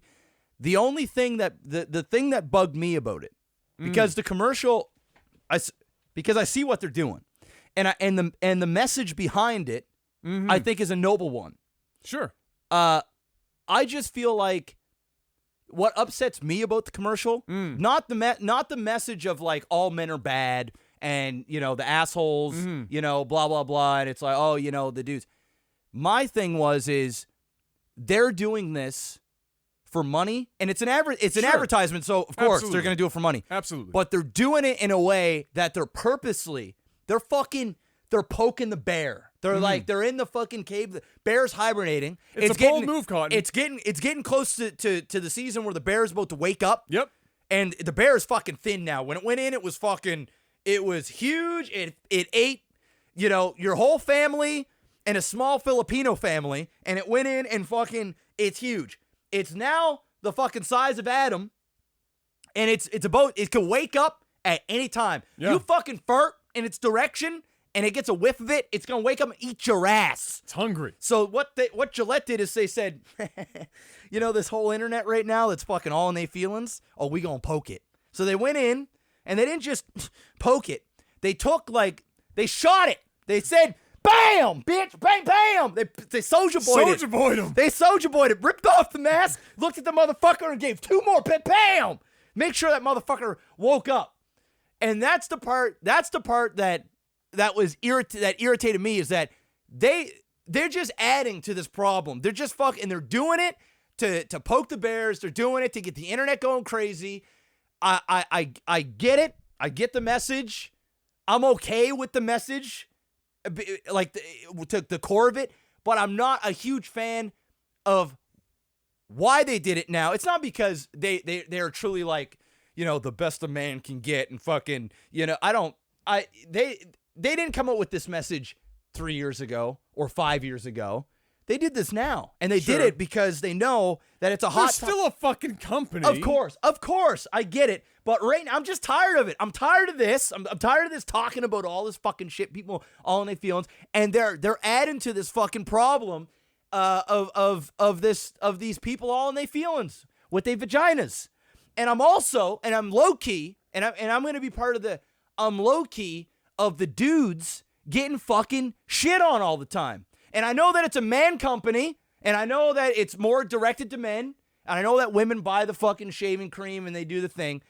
But where in the fuck? They shave. But where in the fuck? What I want to see is the woman commercial. Is the woman that is taking advantage of the men that are the good men that are working. Remember that fucking story we talked about last week with that girl? Oh, absolutely. Where are those stories? Yeah, where sure. are the gold digger stories? Where are the fucking thoughts on fucking Twitch TV stories? Where are all right the here. women? Where right here on Technical Alpha. Alpha. Where are those women that are using men or Sure. using their sexual? Absolutely. Where are those commercial? Because right now the dudes are getting wrecked, and there's no winning. When we stand up for ourselves, when we see shit like this, when we stand up for ourselves, Sure. dudes, why y'all in your feelings? Yeah. Well, the reason why I'm getting a little offended now is because I'm fucking tired of the shots. I'm fucking tired. But they're not talking to you, though. I know they're not talking to me, but there comes a point. I get what you're saying. Yes, there comes a point where I'm 100%. just like, you know what? I don't disagree with you at all. Where's the fucking tampon commercials? And say, you know what? Before you stick this tampon in your vagina, being an asshole. Stop being a cunt. You know what I mean? Like, you know, give us something like, because I would love to see that.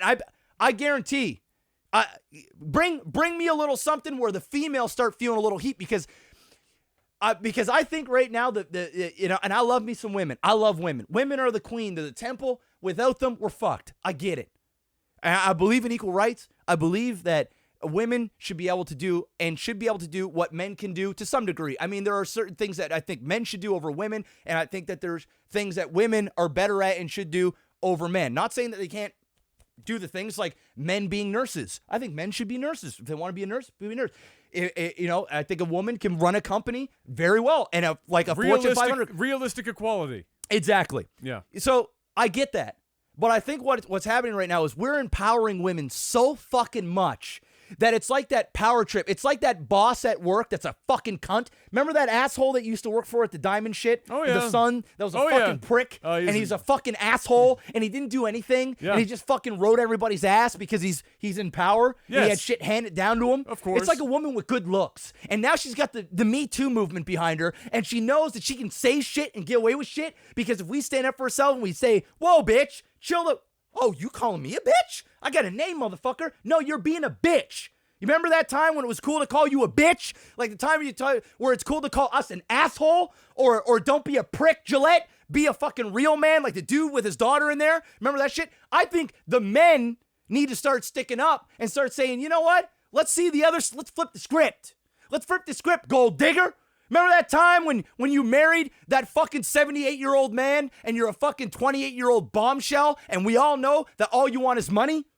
Remember that time when you're blackmailing dudes at work because you feel sexually harassed because the dude was being nice and gave you a hug during holiday season or complimented you on how nice you looked?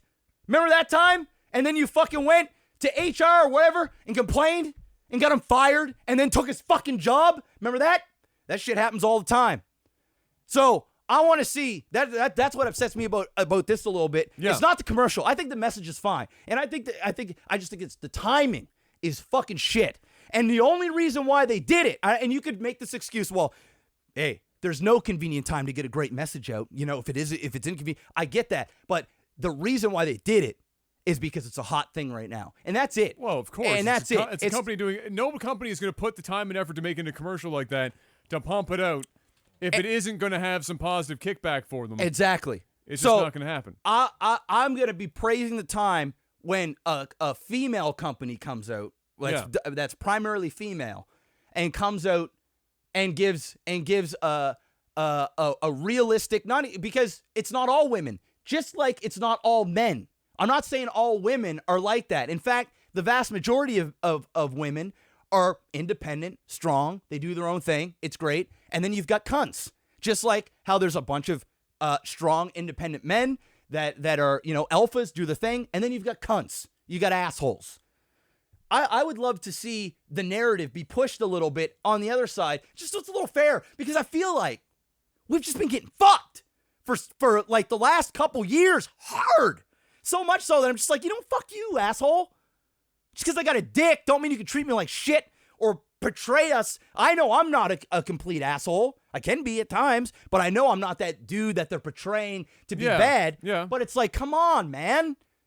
Hook a brother up here. Like, let's see some positive shit for once. Because we're getting hammered. Which is why in that commercial, the back third of it is all positive shit. Yes. Right?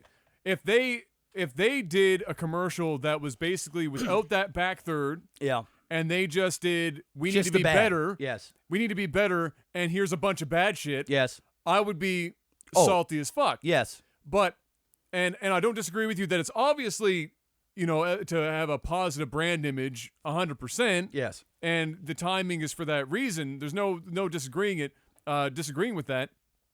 And I'll get to your women point here in a second. The way I look at it is that because, as we've already agreed upon here, and it's not, it's obvious, they are a company. Yes. They're out to make money. Of course. Can't fault them on that. No. Also, at the end of the day, a company is made up of people, and the people at the top making these decisions, there's a good chance that when they do a commercial like this, especially when they know that they're going to come under fire like they are, that there is a good chance, it's not guaranteed, there's a good chance that they actually hold that belief themselves.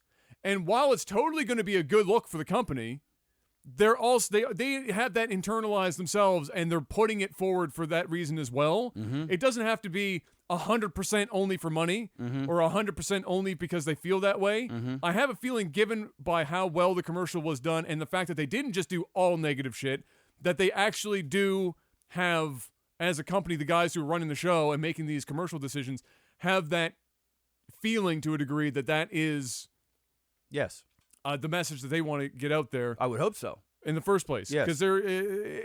Because it would have been even easier if they didn't show any of the positive shit and just said, fuck it, we could be better. The thing is, I wonder if a male was in charge of this or a female was in charge of this, and if that would make a difference. Because if it's a female in charge of it, it's not, I feel like the message. Don't you think there'd be a less chance that they do positive spin if it was a woman only versus a man running it and wanting the men to have a little bit of fucking shine at the end? That would be a little ass backwards. And I honestly get, like, this is for money. The other thing is that for me, if a company is going to do a play like this and they're going to go for making some money on the back of some social thing. Yes. That's what this is. I can guarantee. Yes, I would rather them do something like this, which I think is a relatively balanced, opinionated thing, and get people talking about it, whether it's for better or worse or for their money or whatever. But I also think, sorry to cut you off, but I also think the reason why they showed the good is to show how bad the bad is, right? But what's wrong with that? I don't think there's anything wrong. I don't think there's anything wrong with that. But I feel like if it was just assholes the whole way through, the commercial would just be a bunch of assholes. I think. But the message would still be, men need to be better. Here's why men need to be better. Yeah. Here's a bunch of assholes. They showed a couple examples of men doing great things, and then they showed examples of men doing. Yeah, it's a video things. essay. Yes. So they're starting with their hypothesis. Yes. Some men are assholes. Yes. This is why. let me show you some examples. And then they follow up and they slip it in and they go, hey, but wait, not all men are dicks. fucking assholes. Yes. And in fact, a lot of them are great men. Yes. Here are some examples of that. And we want to enforce this thing. We don't want to enforce this part over here. We want to enforce this thing. Yep. And so it was contrasted. It was contrasted to the positive side. They could have also flipped it and ended with negative, and that would have been way fucking worse. If you watched it in the reverse, it'd be I don't think the ad would have been as effective. I think Not it would have nearly. left people on a sour even note, more right? sour note. Yeah. They ended positive, and look at how sour the people were. Yeah. So But I think people are sour because of my opinion, and I'm not overly sour about it, right? Yeah. Because I understand I think the message is good. I'm agreeing with you. Yeah. And I think it was tastefully done. Yeah. I just think the timing and the reasons behind doing it Well, is the part that's just it's just throwing coal into the fire. It's just you know what? Just let it burn. Let's burn it bright. Well, I guess the options for this are they don't do it at all. Right? And then You would make that you could make the argument that if this is how you really felt, then Yeah. why didn't you do this years ago? Like why wouldn't you have made this video years ago? And people could say that about a lot of social movement stuff, right? And I'm not talking from a company perspective. I'm talking about an individual. You could have an individual that suddenly has a change of heart about some shit late in life. Yeah. And then you can stop and go, if you're really doing this or if you're really sorry, Yeah. why didn't you stop this shit 15 years ago? Yeah. And the answers for both of those are going to be relatively similar. Is that it was more advantageous for the individual or for the company to do it now than it was then. That's just how people work. Yeah. They do things to their advantage. Yes. People rarely do things to their disadvantage. Yep. That's just how life works. So you're absolutely right. They could have had this conversation all that time ago, but people were also not talking about it as if it was a particularly negative thing those years ago. Nobody was. Not even really individuals were talking about it that much. The closest we got was like child bullying and from the men's side. Yeah. And sexual harassment has always been talked about. Yes. But men bullying men has not really ever been talked about until Recently. really recently. Yeah. It wasn't when we were growing up. No.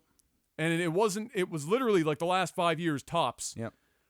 So there's a whole different equation or part of the equation being tacked on to the men, to what drove this initially is the Me Too, the honest to God asshole men getting called out. Yeah. Some obviously getting caught in the crossfire because the shit ran out of control because of social media. Yeah. But that sparked it.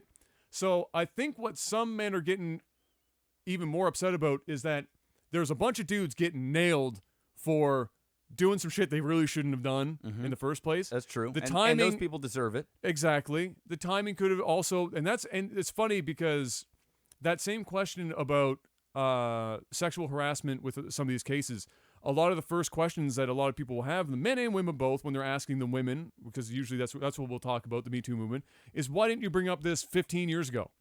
Why didn't you bring it up when it happened? Yeah. Why now? Why after this person has built this career up, because most of them are actors and actresses and shit, Yeah. why are you doing this now? Or now CEOs or and whatever. or now CEOs, and now it's a power play. Yeah. Right? Yeah. Or it's because somebody else was doing it. Yeah. So there's always that There's that two sides tinge. to a There's story. two sides to every story, yeah, right? Yeah. So it's challenging. I'm what I was trying to get at is if a company is going to do something like this, there are worse topics in which they could monetize, and there are worse ways in which they could have delivered that message than they did.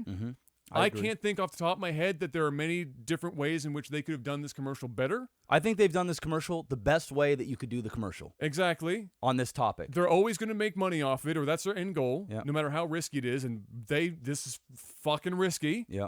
Right? To your women point, where it's, where are the women shit? Yeah.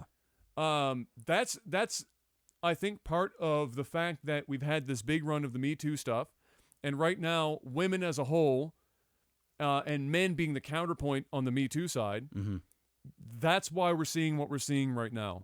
Is that the Me Too thing opened the can of worms of men being looked at as assholes, and unfortunately because of social media being painted with too broad of a brush, right? And now we're getting this, and this is a side piece to the Me Too thing. the counterpoint for that with women for the Me Too thing in regards to where's the Gillette commercial for women being assholes to other women and women being assholes to men, Of course. which we all know exist, Oh, yeah. is that it's The other women shaming other women about their looks and everything else. exactly right? stuff Yeah. like that. Is that the Me Too movement is still too fresh, where the women are still in a victim place from a social view standpoint, and men are still in being the accused standpoint. At some point, we might get A switch. but right now, Yeah. nobody's going to hear that. If you were to say that, then like right now for Gillette to do this, I actually think I'll debate that. I actually think if we did get that, I think there'd be some cheering from men. I think a lot of men would be like, "It's about absolutely. time." Absolutely. I think the women would be Yeah. the ones that are going, "Whoa, whoa, whoa, let's not forget." Right? I think Sure. the women would be the ones that are going, "The fuck." well, nobody's Right? debating the fact that both men and women can be absolute assholes. Yeah. And that there are lots of manipulative assholes on both sides of the fence. Yeah. And you know, the fact that they did this commercial about men and there isn't one about women does not remove the fact that the men's side of the issue exists. Mm-hmm. Both sides need to be dealt with. Yeah. It just so happens that right now, It's the men's the taking men- it. the men's side. taking it. Yeah. and because of social media, the brush is a little broader than it should be. A lot broader. And that is a social media problem. Mm-hmm. It's not a topic problem or anything like that. That's a social media problem. It will eventually hit Yeah. the other side. Yeah. It's just right now, Yeah. it's hitting men, and I think the best way to look at it is that, you know, if you're somebody like who isn't an honest to God asshole, manipulative cunt fuck boy, Yeah. who's a sexual harasser, or you did some fucking rapey shit in your past, or you weren't like the consistent bully all the fucking time, or you didn't grow out of that and become an actual fucking man on the other side of it, the best thing you can do is just remind yourself that this isn't about you, and remind yourself that in your day-to-day interactions, it's unlikely that you've had a woman come up to you and just be like, well, fuck, it's another man in my fucking general area. God damn it. And he's black too. Fuck. You have to remember this is a social media almost centric thing where men are getting lambasted, and it's not you. It just so happens that you're seeing it so much. You're a man. You're going to associate anything that you see Of course. other men getting blamed for. Of course. It's hard to not take that on yourself. Well, it's like any movement. It's like the Black Lives Matter movement. Exactly. Right? Of course, I'm going to relate to it because I'm black. Exactly. Right. And it's hard. And it's directed towards me to some degree. It's hard to separate Yeah. yourself from that. But especially when it's being shoved down your throat everywhere you look. all the right. time. So that was I don't have a problem. Like, once again, I don't have a problem with the commercial, so to speak. I thought Yeah. it was tastefully done how they did it. For me personally, I'm tired of seeing the men bashing, and I get why they did it, and you know I could say it over and over again. I'm just personally tired of seeing it, and that's all it is for me. But in terms of it being done, it wasn't a bad commercial. You know, it was well done, and the clips in it were great.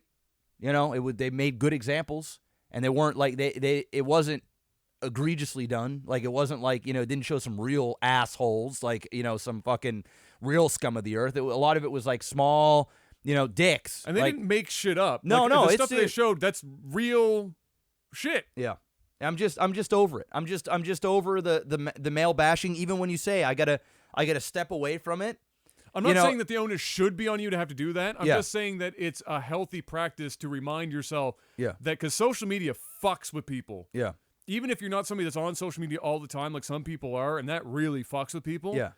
It's Yeah. It's so hard. It's like that dude. It's like a dude across the street revving his Harley up. Yeah. And he just keeps revving it up, and he's got all the right in the world to do it over there. He's doing it at 2:00 in the afternoon. It's whatever. He's fucking revving it, and it's like that dude across the street from your parents' Did house. the same thing. And did the same thing. Yeah. And you know, it's like you have to suck it up and just let him do his thing because he's got all the right in the world to do it. Yeah. But there comes a point where you still hear tired it of so it. much, you're just like, dude, can you stop fucking revving your Absolutely. goddamn Harley? Yeah. I get it. You like your Harley. I get it. Just stop and for if- at least a while. And it gets to be counterproductive to you know, whatever movement they're trying to do. It's what happened to me too. We talked about that, Yeah. where so much of this stuff happened Yeah. that people start getting caught in crossfire. Yeah. That didn't belong there. Yeah. And you hear about it so much that you want to not hear about it, even though it's an important topic. Yes. That should be discussed. You just get it so fucking much. But it's been discussed so much that you're just like, Jesus, fuck, I get it, and then man. you don't want to hear about We're it. assholes, I get it! Yeah, exactly. Fuck! Right? You know what, dude? A dude in the commercial looks at a girl's ass. Wow, I'm a man. I think he grabbed that ass. He grabbed that ass, He but you grabbed don't it. do that. No. You don't do that, but you can look at that ass. But then there's some women, it's like, don't look at my ass. Well, don't fucking have that ass out there. Shit. Stop looking so fine in your fucking Lululemons. Why are you wearing booty shorts? Why are you wearing them Lulus? Fuck. Anyway. So yeah, there It you is go. what it is. Gillette, best a man can get. Oh. Movies and TV, I'm Jeff. sticking hit to me Old up. Spice. I don't give a shit. Movies and TV. Oh god, I don't even know if I want to say this. Ghostbusters sequel. It's going back to I think Men. You know what? Let's go back to the Gillette for 1 second. Okay. Terry Crews, right? Is that Terry Crews? He's in that commercial. He's Yes. in that commercial. Yes. I wonder if there was some sort of headbutting with him and Old Spice. Is he still with Old Spice? I like not too long ago, I remember seeing a live stream of him with Old Spice. That's got to be a conflict of interest. No. Gillette and Old Spice. You've got the face of Old Spice in a Gillette commercial. But Gillette and Old Spice aren't direct competitors. I mean, Old they're not. Spice ain't out there selling razors. No, but isn't or there shaving cream. They do have shaving They cream. might don't have they? some. Yeah. But he's all deodorant and antiperspirant. I He's not- suppose. I suppose. It they're just not- it seems like they they're have like some, sort they of have in some a, crossover, and there's a good chance that they're owned by the same parent company. but it's very possible. And you know, Terry Crews, like he had to have taken some sort of money for that. Like you're not gonna put his clip in and like not pay him. That's you know possible. What I mean? but they would have contacted him. He might have just been okay with it because of the context of it. Like maybe he took money for it, maybe he didn't. We're never gonna fucking know the answer. Yeah, to I that. thought maybe you're kind of right. They're not like complete they're competitors. not direct. If I it was just Schick, then now we're that makes more sense. yeah. Okay. Now we're. Can we also just give a shout out to people who in the Nike thing like cut and burn their shoes up? They're like fucking $200 shoes up for the Nike thing, and now you get people trying to flush razors down their toilet. Don't flush your razor down your toilet. Don't do that. That's a Don't do bad that. Now idea. you're fucking up other shit, What like are your you doing? pipes and the fucking. What are you fucking doing? And your harbors And and what, you've oceans. already bought it. What harm are you doing to Gillette? You've already bought the fucking razor. Flushing it down the toilet is not doing them any harm. It's just wasting your money. You're just all you're doing is putting money in the inevitable plumber that your ass is gonna have to fucking go and get. And now pretty soon there's going to be a Gillette commercial about you polluting your fucking waters and being an asshole. 10 out of 10. Fuck. It's coming full circle. Yep. Okay. What's the TV? Ghostbuster sequel. Yeah, fuck that. Yep. It's a men coming back for it. It's in the same universe, I guess is what I've It's heard. not a sequel though. They're like It's not they're like rebooting. They're like It's just like a reboot Yeah, it's thing? like they're forgetting that the last one happened. I don't blame them. Yeah. And they're starting fresh. So we'll fucking see what happens. Great. At least we're over this all girl Is Bill shit. Murray writing any of it? I don't think so. Fuck it. John Wick 3 trailer came out. Did you watch that? I didn't watch it because I haven't decided yet. I thought about watching it before the podcast. I haven't decided if I want to see anything before the movie. I've heard people talking about it, about fire. what goes on in it, pretty and I fire. know it's fire. Motherfucker riding a horse. Yeah, but I said to myself, maybe there's ninja swords. because it's not that far away. So I'm thinking to myself, Dude. maybe I'm just gonna wait this out and just go in as blind as I can. This John Wick, it's got a Matrix and a Kill Bill vibe. It's like Matrix fucked Kill Bill, and that's it's so Kill Bill. It's but with wide There's- angle shots of full dude, on action. Dude, the shots, it's pretty, bro. The lighting, there's so many cool. Dude, like, some of the lighting the in the location- second John Wick movie was so the club scene with like the light. Dude, there's other scenes in this, and just in this trailer that make those scenes look like small scenes. It's gonna be a masterpiece. You know what? Don't watch it. I'm Just don't trying fucking to watch. go in, But you're gonna end up watching it because you're gonna be just surfing the internet. Go fuck it, and it's just the first trailer, right? So they're gonna come up with other there'll ones. be So maybe more. you can just watch this one as like a little teaser, and then don't watch any more dude. because your ticket's already sold. You're gonna go. You know I'm going. You're gonna go. It's gonna be fucking You know I'm fire. fucking going. That movie is gonna be It looks good. fire. It looks good. So that happened. I had that written down here, but I knew you probably watched it. But I decided to Oh, I saw it. Saw it multiple not times. do it. It's fire. Because my internet's been fucked. I watched a couple extra movies this week. What you watch? I watched Annabelle Creation. Okay, saw that. That was a bad movie. It wasn't as bad as the first one, Which tells me it's good that I didn't watch the first one. Yeah, I will say I saw Annabelle Creation in theater, and the scares in it weren't bad to be in a big screen. I feel like that movie, it's either a theater experience or it's a don't watch it, right? And even in the theater, it's not groundbreaking. It's another horror film, but it's got enough horror elements to it that it was an enjoyable time in the theater. I guess. Yeah. This was my experience with Annabelle Creation. Watching it, and in like the opening 5 minutes, they walk through the front door of that house, and the wood molding on the windows of the house had right side up and upside down crosses on it, and they had a shot of that front door with those crosses like 5 times in the movie. As soon as I saw the first one, I went, "This is gonna be a shit movie." It's gonna be shit. They were just sneaking crosses in anywhere they could. There's one point where they're like I can't remember who it is, but they're in like this basement room. Yeah.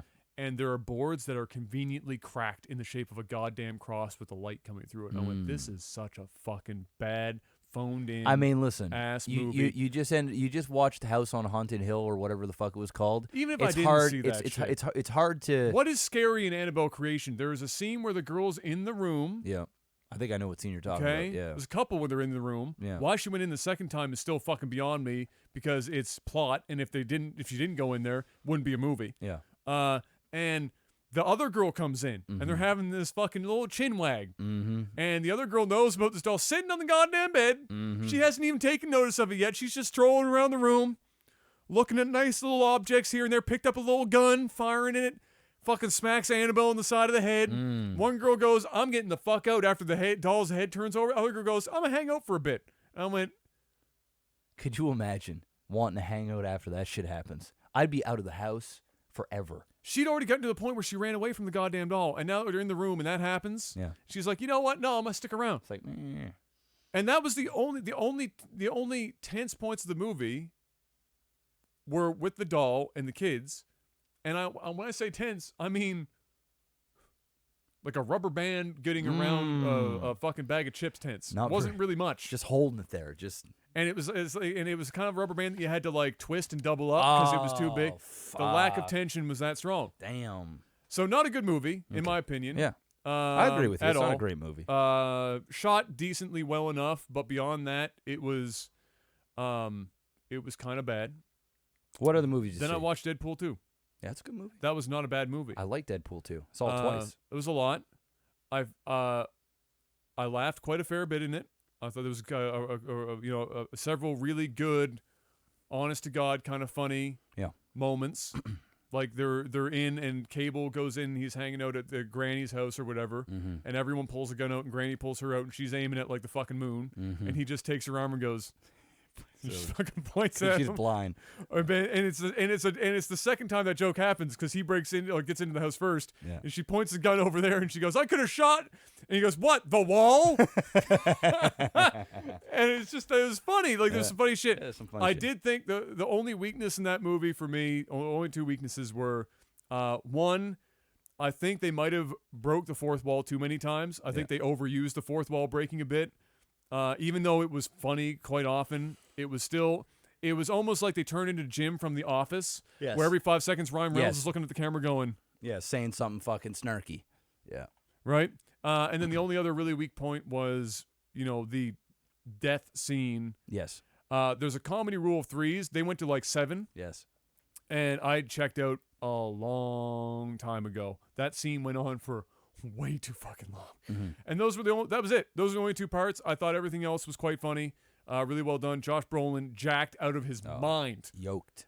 Fucking He's on the juice rip. hard. I don't know how much juice he's on, but I'm pretty sure he had more juice than water. Oh, he basically took the whole Kool-Aid man and just drank all of them. Straight. The Kool-Aid man was dead. Yep. He just drank every last drop of juice. So much juice. What was inside that big fucking fish bowl.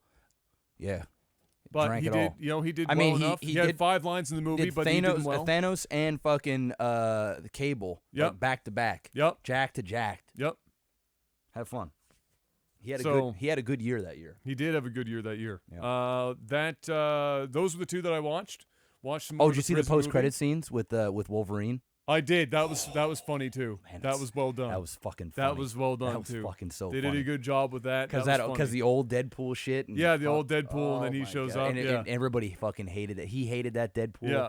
Yeah. It's Oh pretty- well, and then he also did the callback or the call out to Green Lantern. Yes. That yeah, was funny. Yeah, dude. He shows up, he shoots himself. Ryan Reynolds, Yeah. writing the script, shoots in the back of the head, and he looks at the camera and goes, "You're welcome." Yeah. It's amazing. That was good. That was good. So they did some good shit there. So that was those were the two movies I watched. Watched a little bit more of that prison show that I can never remember the name of, and that continues to be good. I watched something else. I watched the TV show Sex Education on Netflix. How did that go? Really good show. Yeah. I think you and Gabs would like it. Yeah. It's a good couple sit down laugh. It's very realistic. It's about a dude, a kid that is 16. His mom's a sex therapist, and that's gonna be fucked up. And he has and she's got like her office got all these sex shit and stuff.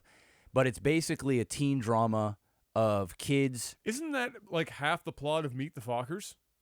Pretty much. Because isn't the Fockers' mom isn't she like? I think one of them is. I think the mom or might dad. be. I think it's the mom. But this one isn't really a comedy. It's definitely got comedy elements. Like you laugh. It's a dramedy. It's a dramedy. There you go. And so it basically. Did I just coin a new fucking genre term? No, that's been said before. Son of a bitch. Yeah. All right. Sorry. Continue. So it's basically him. He's got an issue with his. I don't want to give away anything, but there's a sexual thing about himself that he's having trouble getting over because of his past, and then it shows about all these different characters in the high school, whether they're gay or straight or bisexual or somebody trying to have sex for the first time. Nudes getting out on phones and just dealing with all of these things. Okay. And then the kid whose mom is Asa Bedingfield or Butterfield, sorry, is the main character. He's the dude that played in Ender's Game. That kid. Oh, I know who. Yeah. I can't believe it's not Butterfield. Yes. So he plays the 16-year-old, and his mom is the psychiatrist. Yes. But what he does is he learns a lot of this stuff from his mom.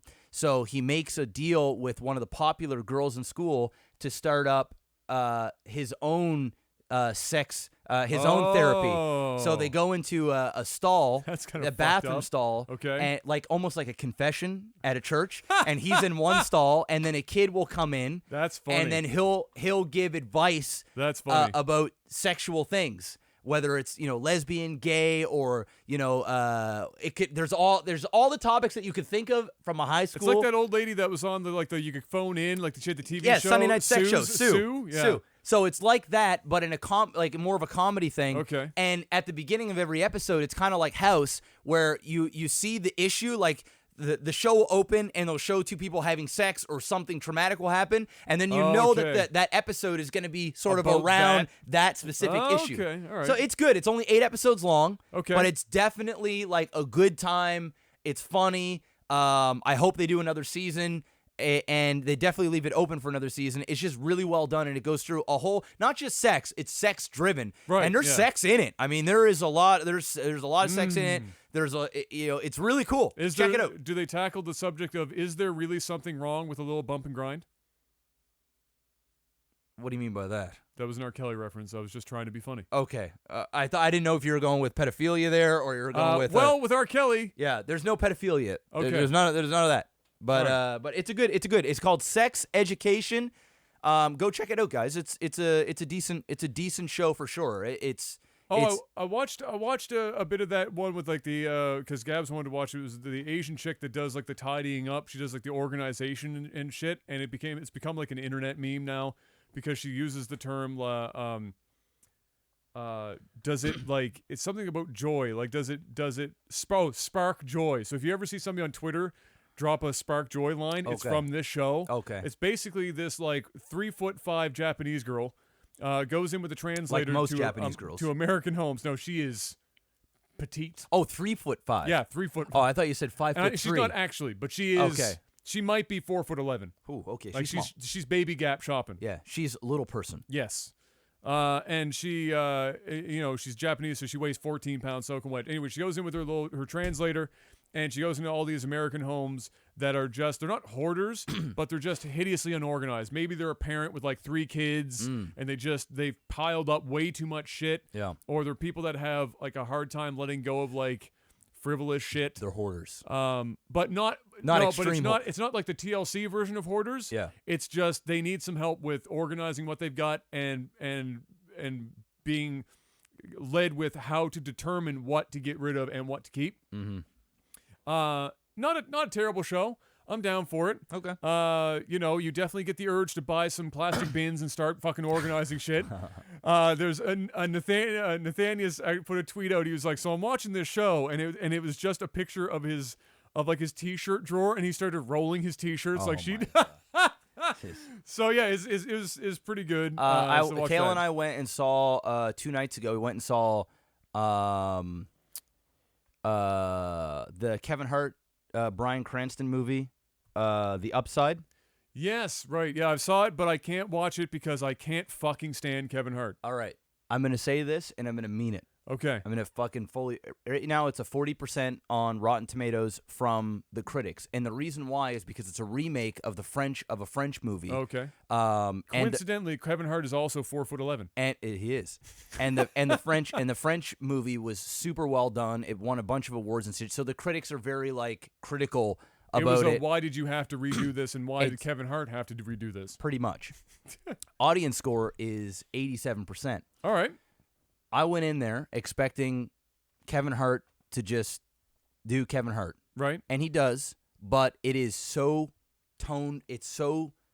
Dude, this is Kevin Hart's best performance he's ever done in a movie. Okay. Ever. All right. Hands down. Not only acting-wise, but it's like, I wish... And I know it'll never happen, but I wish we could get this Kevin Hart in every other movie coming up.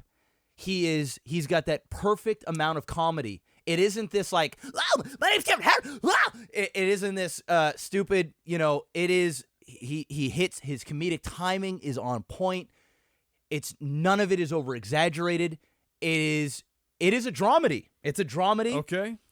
Bryan Cranston's Bryan Cranston. I mean, he brings in the fucking performance. Well, I'm not worried about Bryan Cranston because he's gonna fucking smash it. They are a great combination together. You've got a really straight guy of Bryan Cranston, and then you've got the comedic relief of Kevin Hart. That not over the top. You don't need to see it in theater because it's not really theater. But when it comes out on Netflix or streaming services, I highly give it a go. Highly.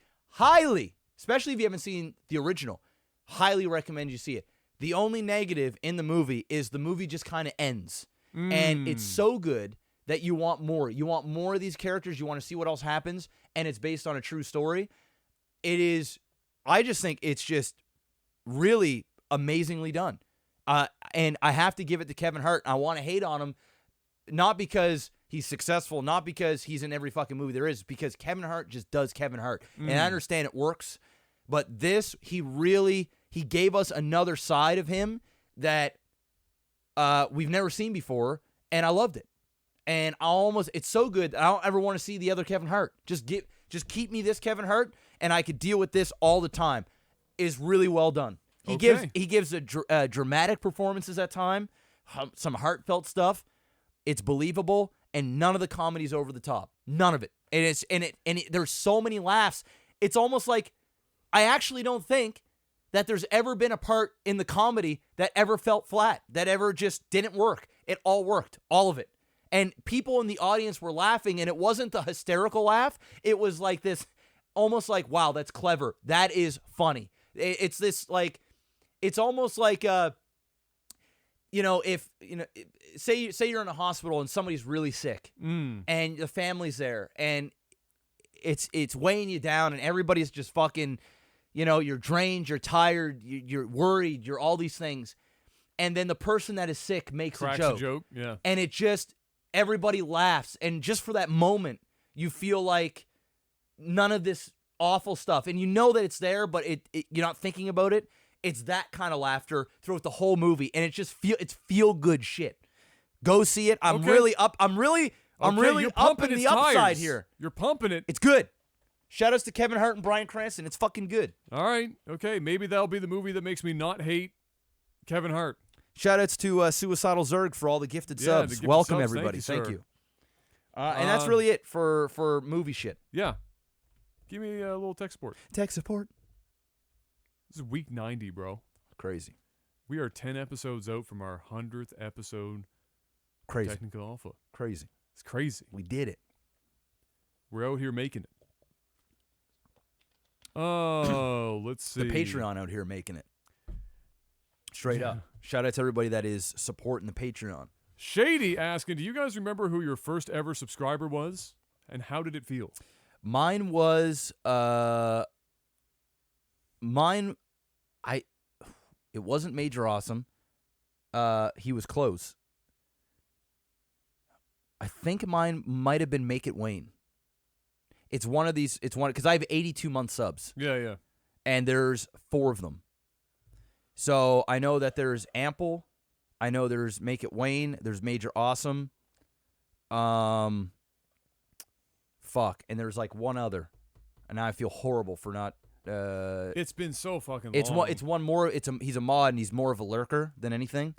But yeah, it's one of those. But I think it was I think it was Wayne. I think Wayne might have been the very first that fucking subbed immediately as soon as I had it.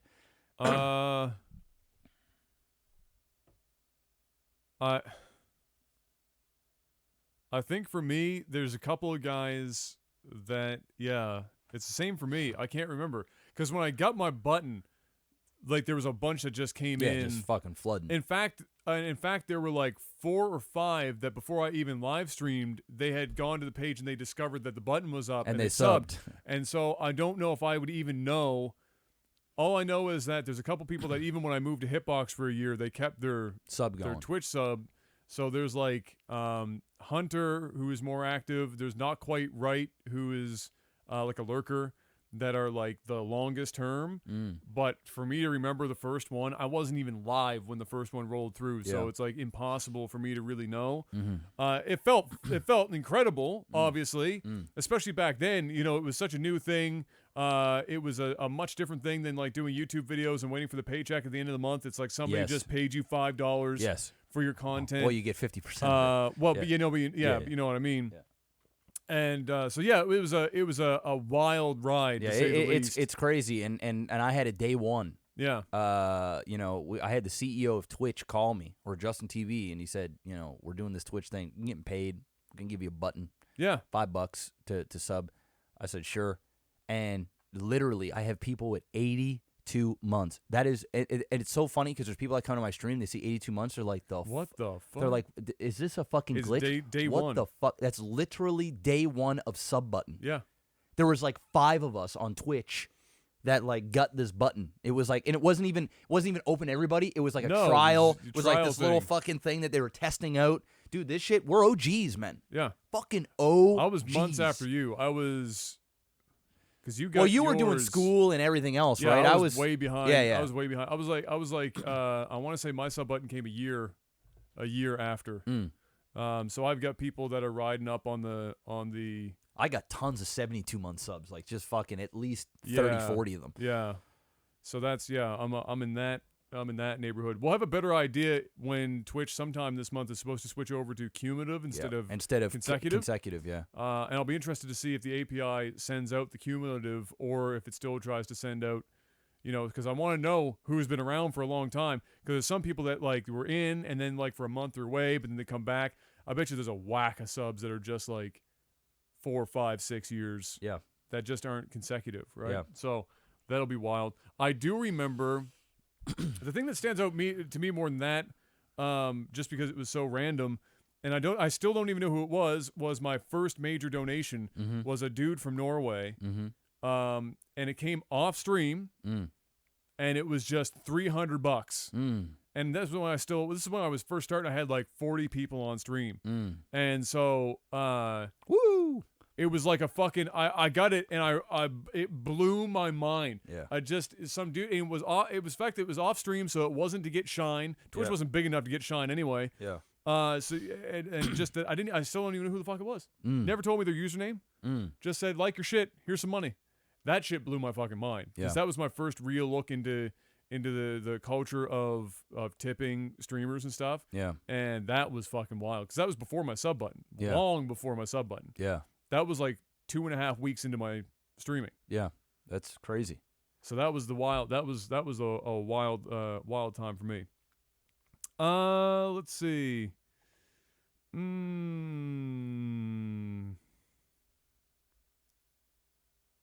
What else we got? That's what I'm trying to figure out here. Do a couple more because I gotta fucking eat. Yeah, me too. I gotta do a bunch of auditions. For sure. It's gonna be a late one. Volkus asks, just because it's topical, electric razor or not? Yes. I actually have one. I don't use the electric razor for my beard. Mm-hmm. I use it to shape up and shave my neck beard. Mm-hmm. So what I'll do, sometimes I grow a little bit of hair on my chin or my cheeks. Yeah. So I use the electric for this, basically just to outline my goatee. Yeah. And then that's it. But when it comes to like shaving my actual beard, I'll use an actual, like, 'cause for me, if I'm shaving down, yeah. I get it done at the barbershop. So Yeah. I go get my hair cut, like, I don't do it that unless I'm going away. Yeah, but I yeah, usually yeah. do it like once every 2 months.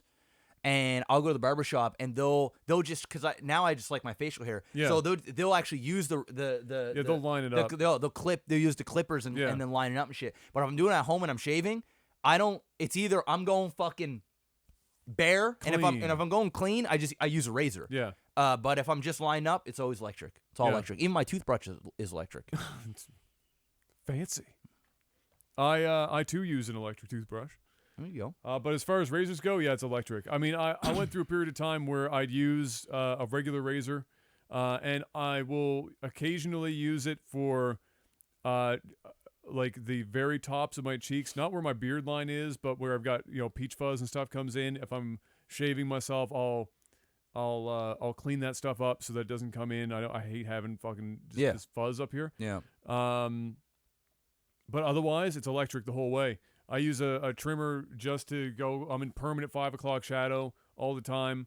And then the only time I'm completely clean on my neck and cheeks is when I go to the barber. I would like to see you straight grow out a fucking man beard, like just straight up. I can't fucking, really do it like a fucking, like lumber shit. Like you wearing that plaid red shit. And a big fucking beard. I think you'd rock the fuck out of that beard. The problem with it is that my beard doesn't go high enough up my face for that to really look like anything but some Duck Dynasty fuckboy shit.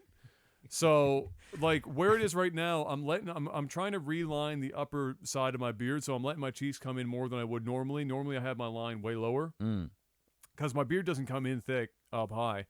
So, I'm just letting it go. But the reason I avoided the razor is because my hair is so coarse that especially here where I'm growing it in right now, when I use a razor, even if I preheat towel, pre-shave creams and shit to soften everything to the max, and I go in with a brand new fucking razor and do like 2 passes, razor burn because my hair pulls like fucking crazy. It's even when I'm at the barber and they're using a leather strap sharpened straight razor, he gets tugged here.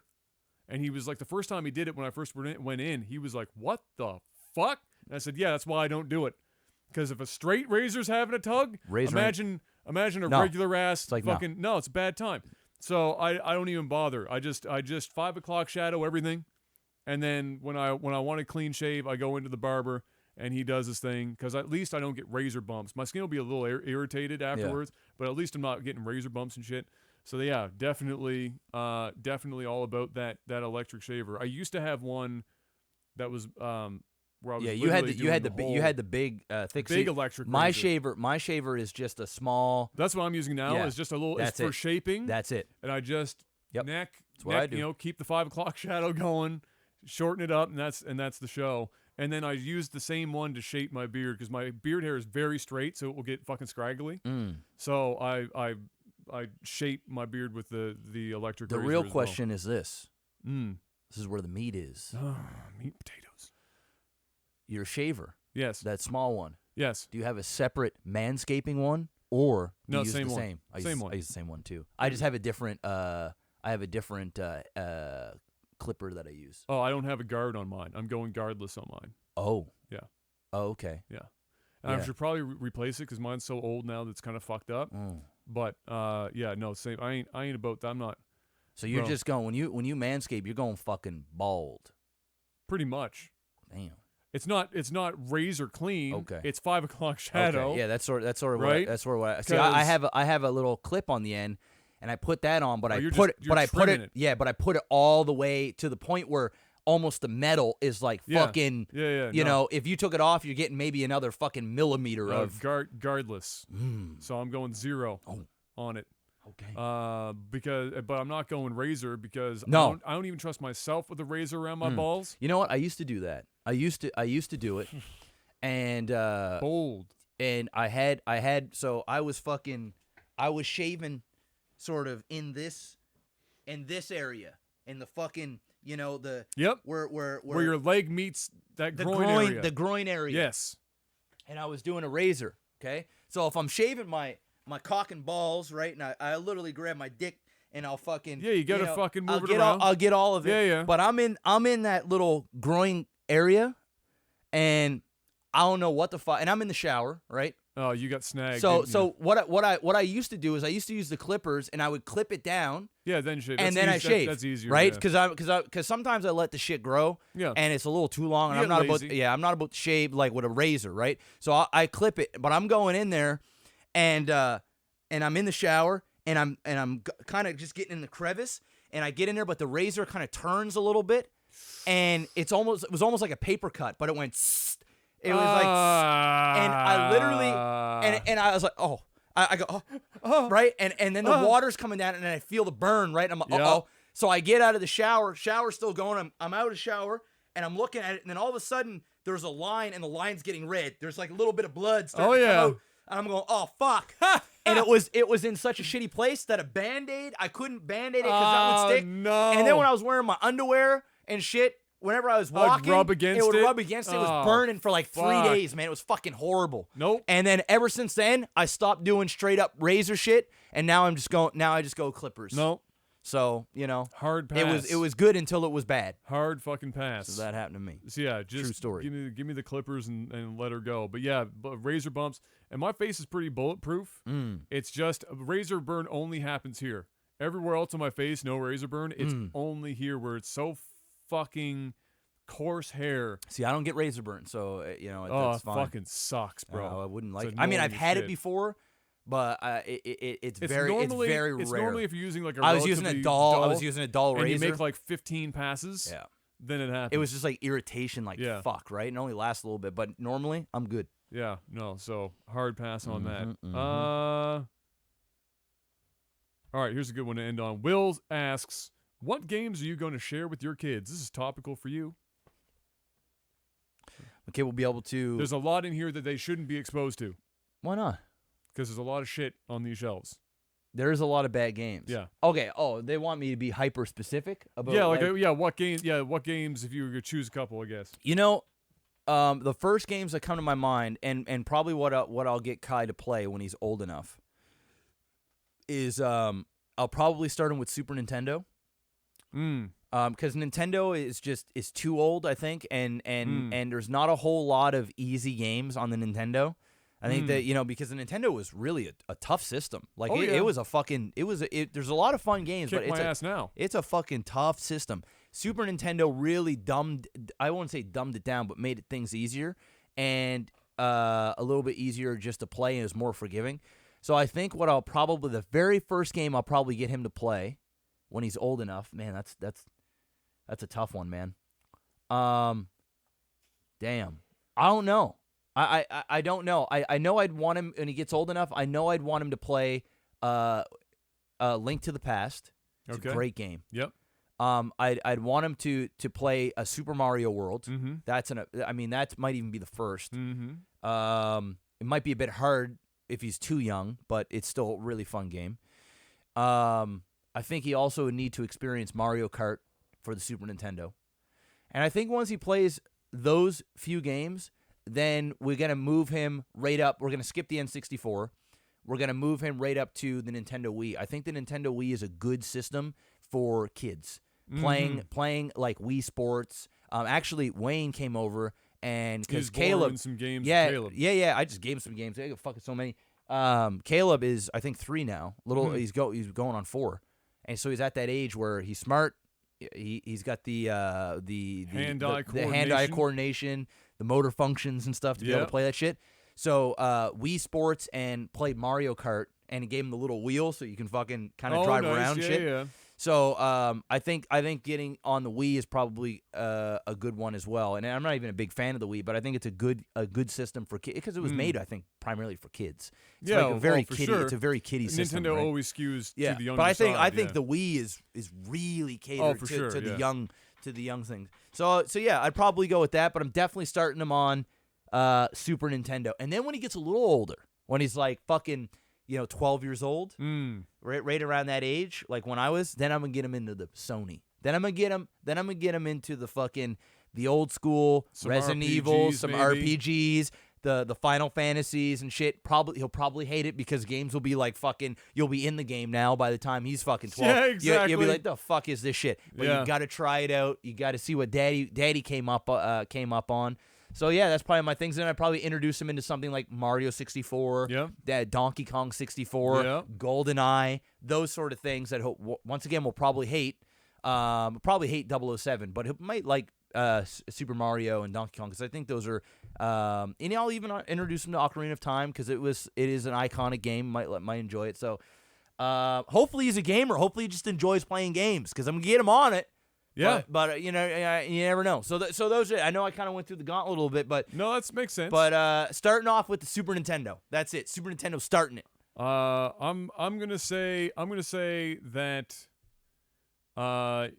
early on, I think when I think about how I built an appreciation for games, and what I ended up liking for genres and stuff.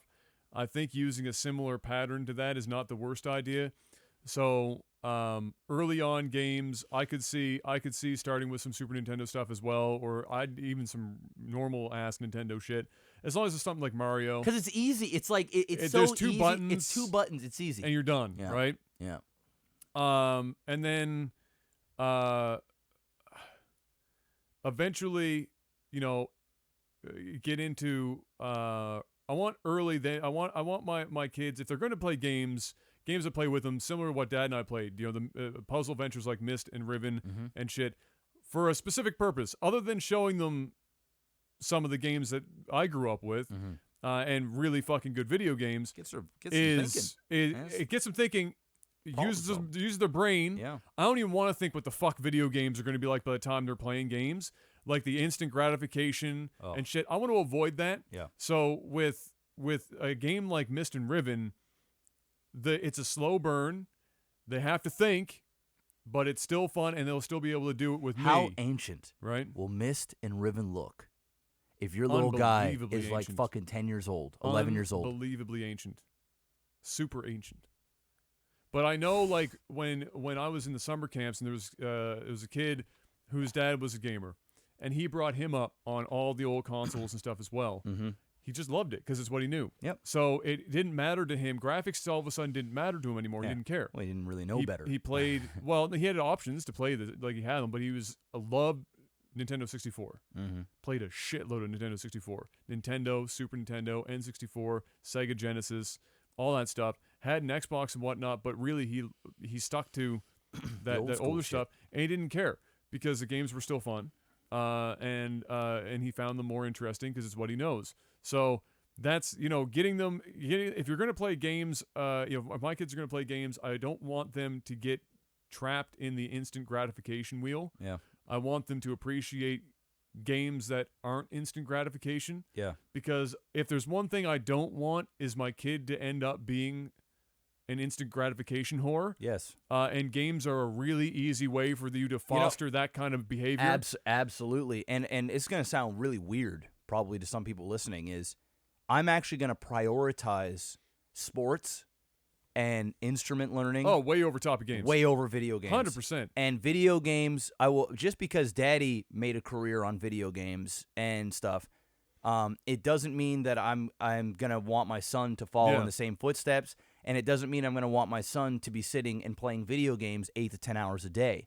Yeah. Now, I'm not saying that's a bad thing for those that do it, but I think as a kid, I want him to go out and socialize and be active, and then this will be a treat. This will be the thing after the homework. Summertime, you want to get a little crazier with playing video games, go ahead and do it, but go outside and do your thing, because I think that's really important as well, because I'm already seeing it now with some of my friends that have kids, is they're active. Like, what's great about Wayne and Amanda's kids now is they go swimming a lot, and they go, they go skating and all this, which is great.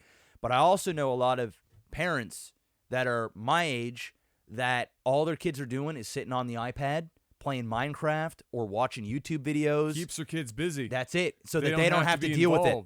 And that is, you know what, for some parents, sure, but I want to be a parent, and I want to go out, I want to encourage my son to go out and be active and create relationships with people, and then play this shit as an escape and have fun and enjoy it, and then, can appreciate that instead of having this be the void that he just instantly wakes up in the morning and just wants to play fucking video games. Yeah. And you know what? That's cool, because coming from the guy that does that, I don't want that for my son. So that's going to be the big thing until at least he's old enough to make his own goddamn decisions. And if he wants to play lots of games, go ahead and you do you, boo. Yeah. But growing up as a kid, you got to get out. You got to play an instrument. I would say, honestly, him playing an instrument is probably going to be as much time as him playing video games. It would be you're going to be out and playing baseball or whatever sport you want to do a couple times a week or whatever. But you're going to be doing an hour or two of playing your instrument every couple days or whatever, and then you want to play an hour or two of video games, you can go ahead and do that shit. So that's the way I would prefer to balance it. But who knows? I mean, we'll see what happens when he gets here. Yeah, but I don't have to worry about that yet. We got a few years yet. I don't think kids really start playing games until they're 4 or 5. 4 or 5, if they're a little smarter, you can start them, a little earlier. A little after 3 years old or something light. But yeah, probably around 4 or 5 is when they're really going to start fucking getting smart enough to do it. Yeah, it's really the biggest challenge is going to be just keeping them off the screen as long as possible. Yes. Keep them grounded in fucking reality for as long as possible. Yes. I will not be the parent that gives their kid a cell phone or an iPad when they're 3 or 4 years old. No. It's just not going to fucking happen. The actual fuck. It's just not happening. Period. That's it. Crazy. All right, well, ladies and gentlemen, that is the end of another Technical Alpha podcast. Hopefully you enjoyed that one.